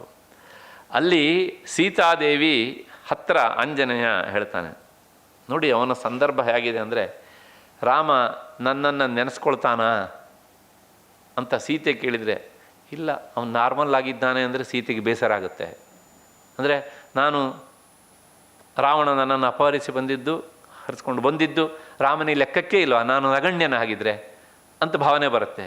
ಇಲ್ಲ ತುಂಬ ನಿನ್ನೆದೇ ಚಿಂತೆ ಮಾಡ್ತಾ ಆಹಾರ ಬಿಟ್ಟಿದ್ದಾನೆ ಅಂದರೆ ಆವಾಗಲೂ ಚಿಂತೆ ಅಲ್ವಾ, ಹೌದು ತಾನೆ? ಅಂದರೆ ಆ ದಾಂಪತ್ಯದಲ್ಲಿ ಎಲ್ಲ ಸರಿ ಇದ್ದಾಗ ಇದೆಲ್ಲವೂ ಆಗುತ್ತೆ ಸಹಜವಾಗಿ ಹೀಗೆ ಅಂತ. ಆಂಜನೇಯ ಏನು ಹೇಳಬೇಕು, ಅವನು ಈ ಬ್ರಹ್ಮಚಾರಿಗೆ ಈ ಸಂಸಾರಿಗಳ ಒಂದು ರೀತಿಯ ಜೀವನದಲ್ಲಿ ಪ್ರವೇಶ ಮಾಡಿ ಅವರ ಸುಖ ದುಃಖಗಳನ್ನು ಅವನು ಹೇಳಬೇಕು ಅಂತಾದರೆ ಪಾಪ ಅವನಿಗೆ ಏನು ಕಷ್ಟ ನೋಡಿ. ಆದರೆ ಆತ ನೋಡಿದ್ದನ್ನು ಹೇಳ್ತಾನೆ, ಅವನು ನೋಡಿದ್ದು ಎಲ್ಲವನ್ನೂ ಹೇಳೋದಿಲ್ಲ. ವಾಸ್ತವಿಕವಾಗಿ ಆ ಪ್ರಸ್ರವಣಗಿರಿಯಲ್ಲಿ ಇರುವಾಗ ರಾಮ ಎಂತಹ ಒಂದು ರೀತಿಯ ಅಗಲುವಿಕೆಯಿಂದ ಚಡಪಡಿಸ್ತಾ ಇದ್ದ ಅಂತಂದರೆ ಅದನ್ನು ವಾಲ್ಮೀಕಿ ಮುನಿ ಹೇಳ್ತಾರೆ, ಅವನ ದೇಹದ ಮೇಲೆ ಒಂದು ಜಿರಳೆ ಅಂದರೆ ಗುಹೆಯಲ್ಲಿದ್ದ ಅವಾಗ ಅವನು, ಅಥವಾ ಒಂದು ತಿಗಣೆ ಅಥವಾ ಯಾವುದೋ ಒಂದು ಪ್ರಾಣಿ ಹರಿದಾಡ್ತಾ ಇದ್ದರೆ ರಾಮನಿಗೆ ಗೊತ್ತಾಗ್ತಾ ಇರಲಿಲ್ಲ. ಅಷ್ಟರ ಮಟ್ಟಿಗೆ ಆತ ಸೀತಾ ವಿರಹದಿಂದ ಉಂಟಾದ ದುಃಖದಿಂದ ಬಳಲ್ತಾ ಇದ್ದ. ಇಷ್ಟನ್ನು ಹೇಳಿಬಿಟ್ರೆ ಸೀತೆ ಮತ್ತು ಪುನಃ ಕರ್ಕೊಂಡು ಬರೋ ಅವಶ್ಯಕತೆ ಇಲ್ಲ ಇದನ್ನು, ಅವಳು ಅಲ್ಲಿಯೇ ಅಲ್ವಾ. ಹಾಗಾಗಿ ಆಂಜನೇಯ ಬಹಳ ಜಾಗರೂಕತೆಯಿಂದ ಒಂದು ವಿಷಯ ಹೇಳ್ತಾನೆ, ಒಂದು 4 ವಿಷಯ ಹೇಳ್ತಾನೆ. ಏನು ಅಂದರೆ, ನಿನ್ನ ಬಗ್ಗೆ ರಾಮ ಎಲ್ಲಿಲ್ಲದೆ ಇರುವಷ್ಟು ಪ್ರೀತಿಯನ್ನು ಇಟ್ಕೊಂಡಿದ್ದಾನೆ ತಾಯಿ. ಪ್ರತಿದಿನವೂ ಸಹ ನಿನ್ನ ಬಗ್ಗೆ ಹೇಗೆ ಯೋಚನೆ ಮಾಡ್ತಾನೆ ಅಂದರೆ, ಸ್ತ್ರೀ ಪ್ರಣಷ್ಟೇತಿ ಕಾರುಣ್ಯಾತ್ ಆಶ್ರಿತೇತ್ಯಾನೃಶಂಸ್ಯತಃ ಪತ್ನಿ ನಷ್ಟೇತಿ ಶೋಕೇನ ಪ್ರಿಯೇತಿ ಮದನೇನ ಚ. 4 ತರಹದಲ್ಲಿ ನಿನ್ನ ಬಗ್ಗೆ ಯೋಚನೆ ಮಾಡ್ತಾನೆ ರಾಮ ಅಂತಾನೆ ಆಂಜನೇಯ. ಒಂದು ಅಬಲಳಾದಂಥ ದುರ್ಬಲ ಅಂಥ ಸ್ತ್ರೀಗೆ ರಕ್ಷಣೆ ಕೊಡಲಿಕ್ಕಾಗಲಿಲ್ವಲ್ಲ ನಾನು. ಇದು ಮೊದಲನೇ ಚಿಂತೆ. ಸ್ತ್ರೀ ಪ್ರಣಷ್ಟೇತಿ ಕಾರುಣ್ಯಾತ್. ಸರಿ, ಆ ಅಬಲೆ, ಆ ದುರ್ಬಲೆ ಅಂತ ಸ್ತ್ರೀ ಲೋಕದಲ್ಲಿ ಯಾವುದೋ ಕಡೆಗೆ ಇರೋವಳಲ್ಲ, ಅಥವಾ ಯಾರಿಗೋ ಸಂಬಂಧಪಟ್ಟವಳಲ್ಲ. ಯಾರಿಗೆ ಸಂಬಂಧಪಟ್ಟವಳು? ಆಶ್ರಿತ, ನನ್ನನ್ನು ಆಶ್ರಯಿಸಿ ಬಂದಿದ್ದಾಳೆ. ಒಬ್ಬ ಕನ್ಯಾಪಿತ ತನ್ನ ಮಗಳನ್ನು ಕೊಡಬೇಕಿದ್ರೆ ತನ್ನ ಮಗಳನ್ನು ಇವನು ಚೆನ್ನಾಗಿ ನೋಡಿಕೊಳ್ತಾನೆ ಅನ್ನೋ ಭಾವನೆ ತಾನೇ ಕೊಡೋದು. ಹಾಗಾಗಿ ಆಂಜನೇಯ ಹೇಳ್ತಾನೆ, ಆ ಸೀತಾ ದೇವಿಯ ಹತ್ರ ನಿನ್ನ ಗಂಡ ಈ ರೀತಿಯಾಗಿ ನಿನಗೋಸ್ಕರ ಪರಿತಪಿಸ್ತಾ ಇದ್ದಾನೆ. ಆಶ್ರಿತ ಅಂತ ಎರಡನೇದು, ಅಂದರೆ ನನ್ನನ್ನು ಆಶ್ರಯಿಸಿದವರಿಗೆ ರಕ್ಷಣೆ ಕೊಡಲಿಕ್ಕಾಗಿಲ್ಲ ಅಂತ ರಾಮ ಚಡಪಡಿಸ್ತಾ ಇದ್ದಾನೆ. ಮತ್ತು ಮೂರನೇದು ಪತ್ನೀನಷ್ಟೇತಿ ಶೋಕೇನ, ಅದು ಶೋಕ ಮೂರನೇದು. ಯಾರು ಅಂತಂದರೆ ಪತ್ನಿ ಅಂತ. ಆ ಪತ್ನಿ ಅನ್ನುವ ಶಬ್ದ ಉಂಟಲ್ಲ, ಯಜ್ಞಯಾಗಗಳಲ್ಲಿ ಗಂಡನಿಗೆ ಸಹಕರಿಸುವವಳೇ ಪತ್ನಿ. ದಯವಿಟ್ಟು ತಪ್ಪು ತಿಳ್ಕೊಳ್ಬೇಡಿ. ವಾರದಲ್ಲಿ 2 ದಿವಸ ಪೂರ್ತಿ ಮಾಲಲ್ಲೇ ನಾನಿರಬೇಕು, ಮನೆಯಲ್ಲಿ ಯಾವ ಧಾರ್ಮಿಕ ಕಾರ್ಯಕ್ರಮಗಳು ಆಗಕೂಡದು, ಸಾಧ್ಯ ಆದರೆ ಇನ್ನೂ ಎಲ್ಲ ಮುಂದೆ ನೀವು ಮುಂದುವರ್ಸ್ಕೊಳ್ಳಿ, ನಾನು ಹೇಳೋದಿಲ್ಲ ಅದನ್ನು ಹೇಗೆ ಅಂತ. ಹೀಗೆ ನಿರೀಕ್ಷಿಸುವವರನ್ನು ಶಾಸ್ತ್ರ ಪತ್ನಿ ಅಂತ ಕರೆಯೋದಿಲ್ಲ, ಅವ್ರನ್ನ ವೈಫ್ ಅಂತ ಕರಿಬಹುದು. ಯಾಕೆಂದರೆ ಪತ್ಯುರ್ನೋ ಯಜ್ಞ ಸಂಯೋಗೆ ಅಂತ ಆ ಶಬ್ದದ ನಿಷ್ಪತ್ತಿ. ಧಾರ್ಮಿಕ ಕಾರ್ಯಗಳಲ್ಲಿ ಗಂಡನನ್ನು ಪ್ರಚೋದಿಸುವವಳು ಪತ್ನಿ, ಹೊರ ಪ್ರಪಂಚದ ಬಗ್ಗೆ ಪ್ರಚೋದಿಸುವವಳು ವೈಫ್, ಅಷ್ಟೇ ವ್ಯತ್ಯಾಸ. ಹಾಗಾಗಿ ಪತ್ನೀನಷ್ಟೇತಿ ಶೋಕೇನ, ತನ್ನ ದಿನನಿತ್ಯದ ಧಾರ್ಮಿಕ ಕಾರ್ಯಕಲಾಪಗಳಿಗೆ ಅನುವು ಮಾಡಿಕೊಡುವಂಥ ನನ್ನ ಪತ್ನಿ ಇಲ್ವಲ್ಲ ಅಂತ ರಾಮ ಚಡಪಡಿಸ್ತಾ ಇದ್ದಾನೆ ಶೋಕದಿಂದ. ಕೊನೆಗೆ ಪ್ರಿಯೇತಿ ಮದನೇನ ಚ, ಈ ನನ್ನ ಪತ್ನಿ ನಾನಾಗಿ ಆಯ್ಕೆ ಮಾಡಿಕೊಂಡಿದ್ದಲ್ಲ, ನನ್ನ ಅಪ್ಪ ಮತ್ತು ವಸಿಷ್ಠರು, ಅದಕ್ಕಿಂತ ಹೆಚ್ಚಿಗೆ ವಿಶ್ವಾಮಿತ್ರರು, ಇಂಥವರೆಲ್ಲರೂ ಸೇರಿ ನಿರ್ಧಾರ ಮಾಡಿದ್ದು. ಹಿರಿಯರ ನಿರ್ಧಾರದ ಹಿಂದೆ ಒಂದು ಕಾರುಣ್ಯ ಭಾವನೆ ಇರುತ್ತದೆ, ಒಂದು ದೂರದರ್ಶಿತ್ವ ಇರ್ತದೆ. ಈ ಮೂಲಕ ರಾಮ ಹೇಳ್ತಿದ್ದಾನೆ, ಮದುವೆ ಎನ್ನುವುದು ಹಿರಿಯರು ಮಾಡುವ ಕೆಲಸವೇ ಅಷ್ಟೇ ಹೊರತು ನಮಗೆ ನಾವೇ ಮದುವೆ ಮಾಡಿಕೊಳ್ಳೋದು ಅಲ್ಲ.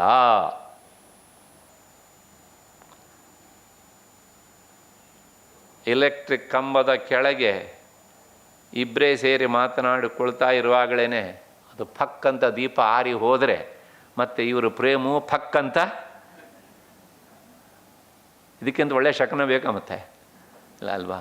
ಹಾಗಾಗಿ ರಾಮನ ಮಾತು ಪತ್ನೀನಷ್ಟೇತಿ ಶೋಕೇನ ಪ್ರಿಯೇತಿ ಮದನೇನ ಚ. ಹಾಗಾಗಿ ಇಂತಹ ಪತ್ನಿಯನ್ನು ನಾನು ಕಳ್ಕೊಂಡಿದ್ದೇನೆ ಅಂತ ರಾಮ 4 ಥರದಲ್ಲಿ ಸೀತೆಯ ಬಗ್ಗೆ ಚಡಪಡಿಸ್ತಾ ಇದ್ದ ಅಂಥೇಳಿ. ಹೀಗೆ ಸೀತೆಯ ಬಗ್ಗೆ ಇರುವಂತಹ ಭಾವನೆ. ಹಾಗಿದ್ದರೆ ರಾಮ ಹೀಗೆ ಇದ್ನ, ತನ್ನ ಶತ್ರುಗಳ ಬಗ್ಗೆ ಹೇಗಿತ್ತು ಭಾವನೆ ಅಂತಂದರೆ, ನೇರವಾಗಿ ಲಂಕೆಗೆ ಹೋಗೋಣ. ಫಾಲ್ಗುಣ ಮಾಸದ ಕೃಷ್ಣ ಪಕ್ಷದ ನವಮಿಯಿಂದ ಯುದ್ಧ ಶುರುವಾಗಿದೆ. ಅಲ್ಲಿಂದ 7 ದಿನಗಳ ಕಾಲ ಯುದ್ಧ. ನವಮಿ, ದಶಮಿ, ಏಕಾದಶಿ, ದ್ವಾದಶಿ, ತ್ರಯೋದಶಿ, ತ್ರಯೋದಶಿ, ಅಮಾವಾಸ್ಯೆ. ಅಮಾವಾಸ್ಯೆ ದಿವಸ ಅಮಾವಾಸ್ಯೆ ತಿಥಿ ಮುಗಿಯೋದರೊಳಗಾಗಿ ಏನಕೇನ ಪ್ರಕಾರೇಣ ತನ್ನ ಬಾಣಾಘಾತದಿಂದ ರಾವಣ ಹೆಣವಾಗಿ ಬೀಳಬೇಕು ಅಂತ ರಾಮನ ಸಂಕಲ್ಪ. ಅದೇ ಪ್ರಕಾರ ಮುಗಿಸಿದ್ದಾನೆ. ವಾನರ ಸೈನ್ಯದಲ್ಲಿ ಹರ್ಷೋದ್ಗಾರ, ಆ ಕಡೆಗೆ ಆಕ್ರಂದನ. ಕೊನೆಗೆ ರಾವಣನಿಗೆ ಸಂಸ್ಕಾರ ಆಗಬೇಕು ಅಲ್ವಾ? ವಿಭೀಷಣನನ್ನು ಕರೆದು ರಾಮ ಹೇಳುವ ಮಾತು ನೋಡ್ರಿ ಏನು ಅಂದರೆ, ವಿಭೀಷಣ ನಿನ್ನ ಅಣ್ಣನಿಗೆ ಹೋಗಿ ಸಂಸ್ಕಾರ ಮಾಡು. ಯಾಕೆಂದರೆ ಅವನ ಮಕ್ಕಳು ಯಾರೂ ಇಲ್ಲ. ನಾವಾದ್ರೆ ಏನು ಹೇಳ್ತಿದ್ವಿ? ತಗೊಂಡಾಗ ಎಸೀರ ಪಕ್ಕದಲ್ಲೇ ಸಮುದ್ರ ತಾನೆ ಅಲ್ವಾ?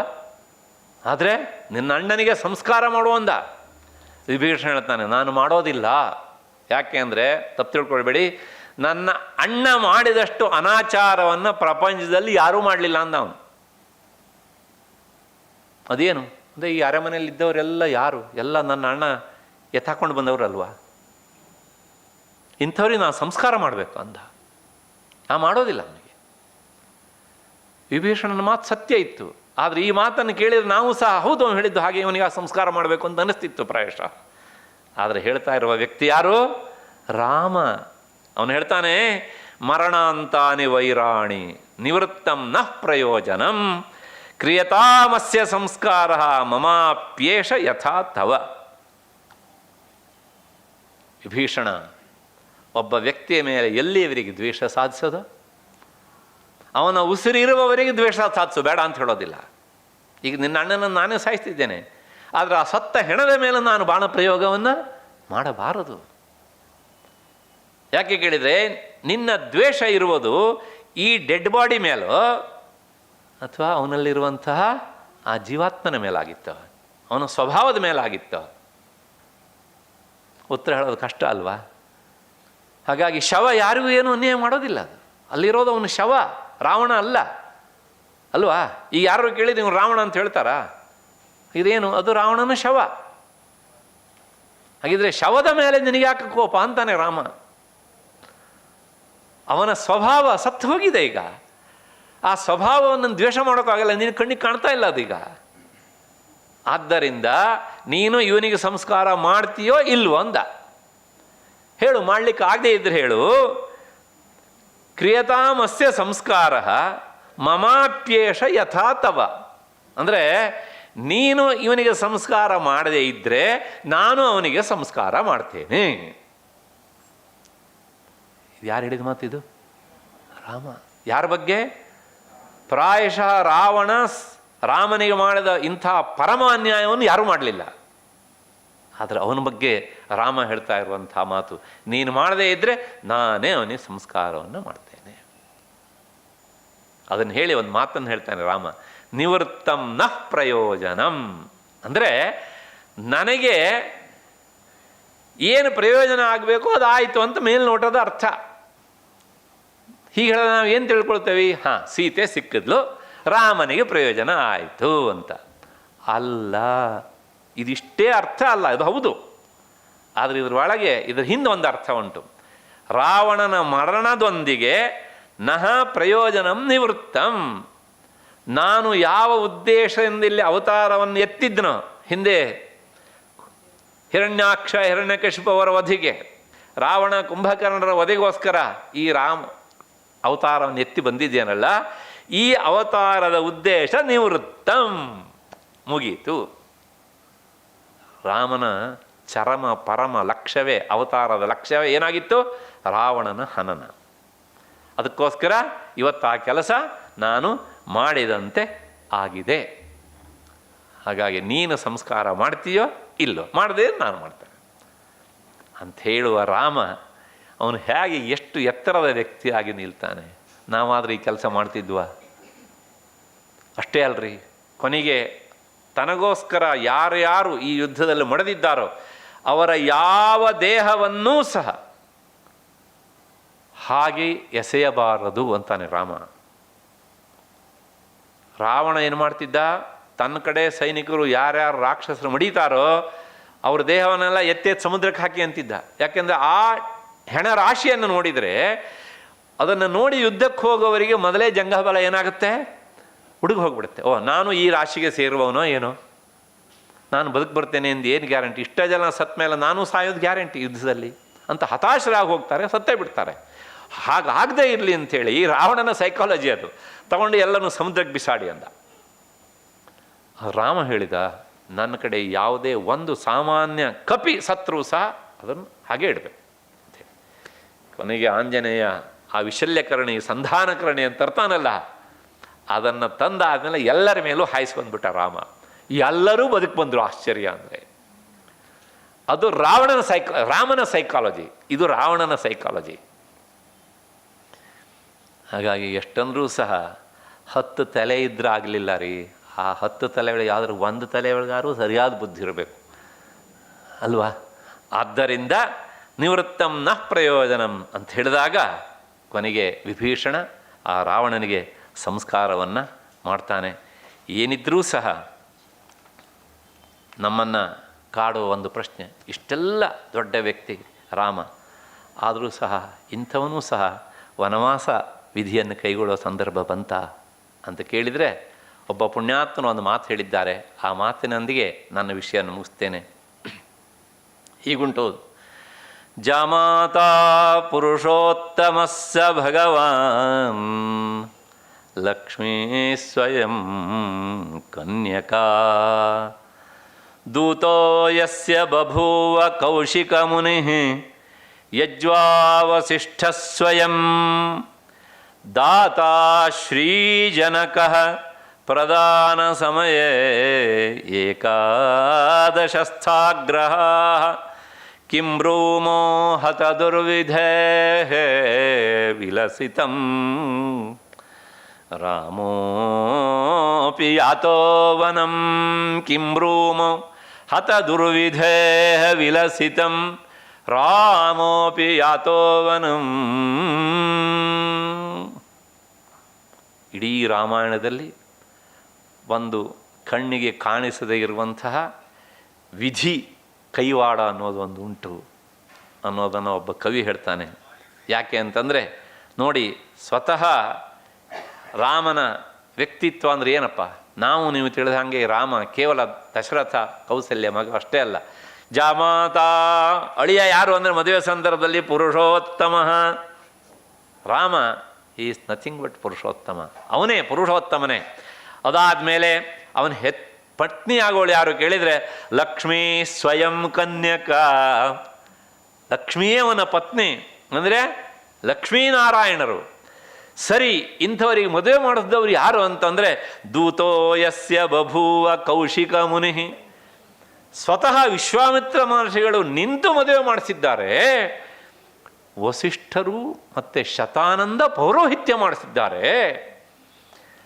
ಅದರ ಜೊತೆಗೆ ದಾತಾ ಶ್ರೀ ಜನಕಃ, ಸ್ವತಃ ಆ ಮಹಾಮೇಧಾವಿ ಮಹಾವೇದಾಂತಿ ಅಂತ ಜನಕ ಧಾರೆ ಎರೆದು ಕೊಟ್ಟಿದ್ದಾನೆ. ಧಾರೆ ಎರೆದು ಕೊಟ್ಟಂಥ ಮುಹೂರ್ತ ಎಂಥದ್ದು ಕೇಳಿದರೆ ಆ ವಿವಾಹಕ್ಕೆ ಸಂಬಂಧಪಟ್ಟಂಥ ಎಲ್ಲ ಉತ್ತಮವಾದಂಥ ಗ್ರಹಗಳು ಒಂದು ಕಡೆಗೆ ಸೇರಿವೆ. ಅಂತಹ ಮುಹೂರ್ತ. ಏಕಾದಶಸ್ಥಾಗ್ರಹ, ಇಂಥ ಎಲ್ಲ ಒಳ್ಳೆತನದಿಂದ ಕೂಡಿದ ಮದುವೆಯಲ್ಲೂ ಸಹ ಕೊನೆಗೇನಾಯಿತು ಕೇಳಿದರೆ ಕಿಂ ಬ್ರೂಮೋ ಹತ ದುರ್ವಿಧೇಃ ವಿಲಸಿತಂ. ಇಷ್ಟೆಲ್ಲ ಅನುಕೂಲಕರವಾದಂಥದ್ದು ಇಂಥ ಮಹಾನುಭಾವರೆಲ್ಲ ಸೇರಿ ಮದುವೆ ಮಾಡಿದ್ದಾರೆ. ಆದರೂ ಸಹ ರಾಮ ಕಾಡಿಗೆ ಹೋಗೋ ಸಂದರ್ಭ ಬಂತಲ್ಲ. ಹಾಗಾಗಿ ಇಲ್ಲೆಲ್ಲೋ ಒಂದು ಕಡೆಗೆ ಆ ವಿಧಿಯ ಕೈವಾಡ ಬಲವಾಗಿದೆ ಅನ್ನೋದು ಸ್ಪಷ್ಟ. ಆ ವಿಧಿ ಕೈವಾಡ ಏನು ಅನ್ನೋದು ನಮಗೆ ನಿಮಗೆ ಗೊತ್ತಿಲ್ಲ, ರಾಮನಿಗೆ ಚೆನ್ನಾಗಿ ಗೊತ್ತಿತ್ತು. ಹಾಗಾಗಿ ಮಂಥರೆಯನ್ನು ಸಿದ್ಧ ಮಾಡಿಕೊಂಡಿದ್ದ, ಶೂರ್ಪಣಖೆಯನ್ನು ರೆಡಿ ಮಾಡಿದ್ದ, ಎಲ್ಲರನ್ನೂ ರೆಡಿ ಮಾಡಿದ್ದ. ಇಂತಹ ಆ ಪುರುಷೋತ್ತಮನಿಗೆ ಅನಂತ ಸಾವಿರ ಪ್ರಣಾಮಗಳನ್ನು ಸಲ್ಲಿಸಿ ನಾಳೆ ದಿವಸ ರಾಮ ಚಾರಿತ್ರ್ಯ ಶೋಧನೆ, ರಾಮನ ವ್ಯಕ್ತಿತ್ವ ಬಗ್ಗೆ ಏನೆಲ್ಲ ಆಪಾದನೆಗಳುಂಟಲ್ಲ ಅವುಗಳನ್ನು ಕುರಿತು 1 ತಾಸು ಅಷ್ಟು ಚಿಂತನೆ ಮಾಡೋಣ. ಅಲ್ಲಿವರೆಗೆ ನಿಮಗೆಲ್ಲ ನಮಸ್ಕಾರ ಮತ್ತು ಕೃತಜ್ಞತೆಗಳು.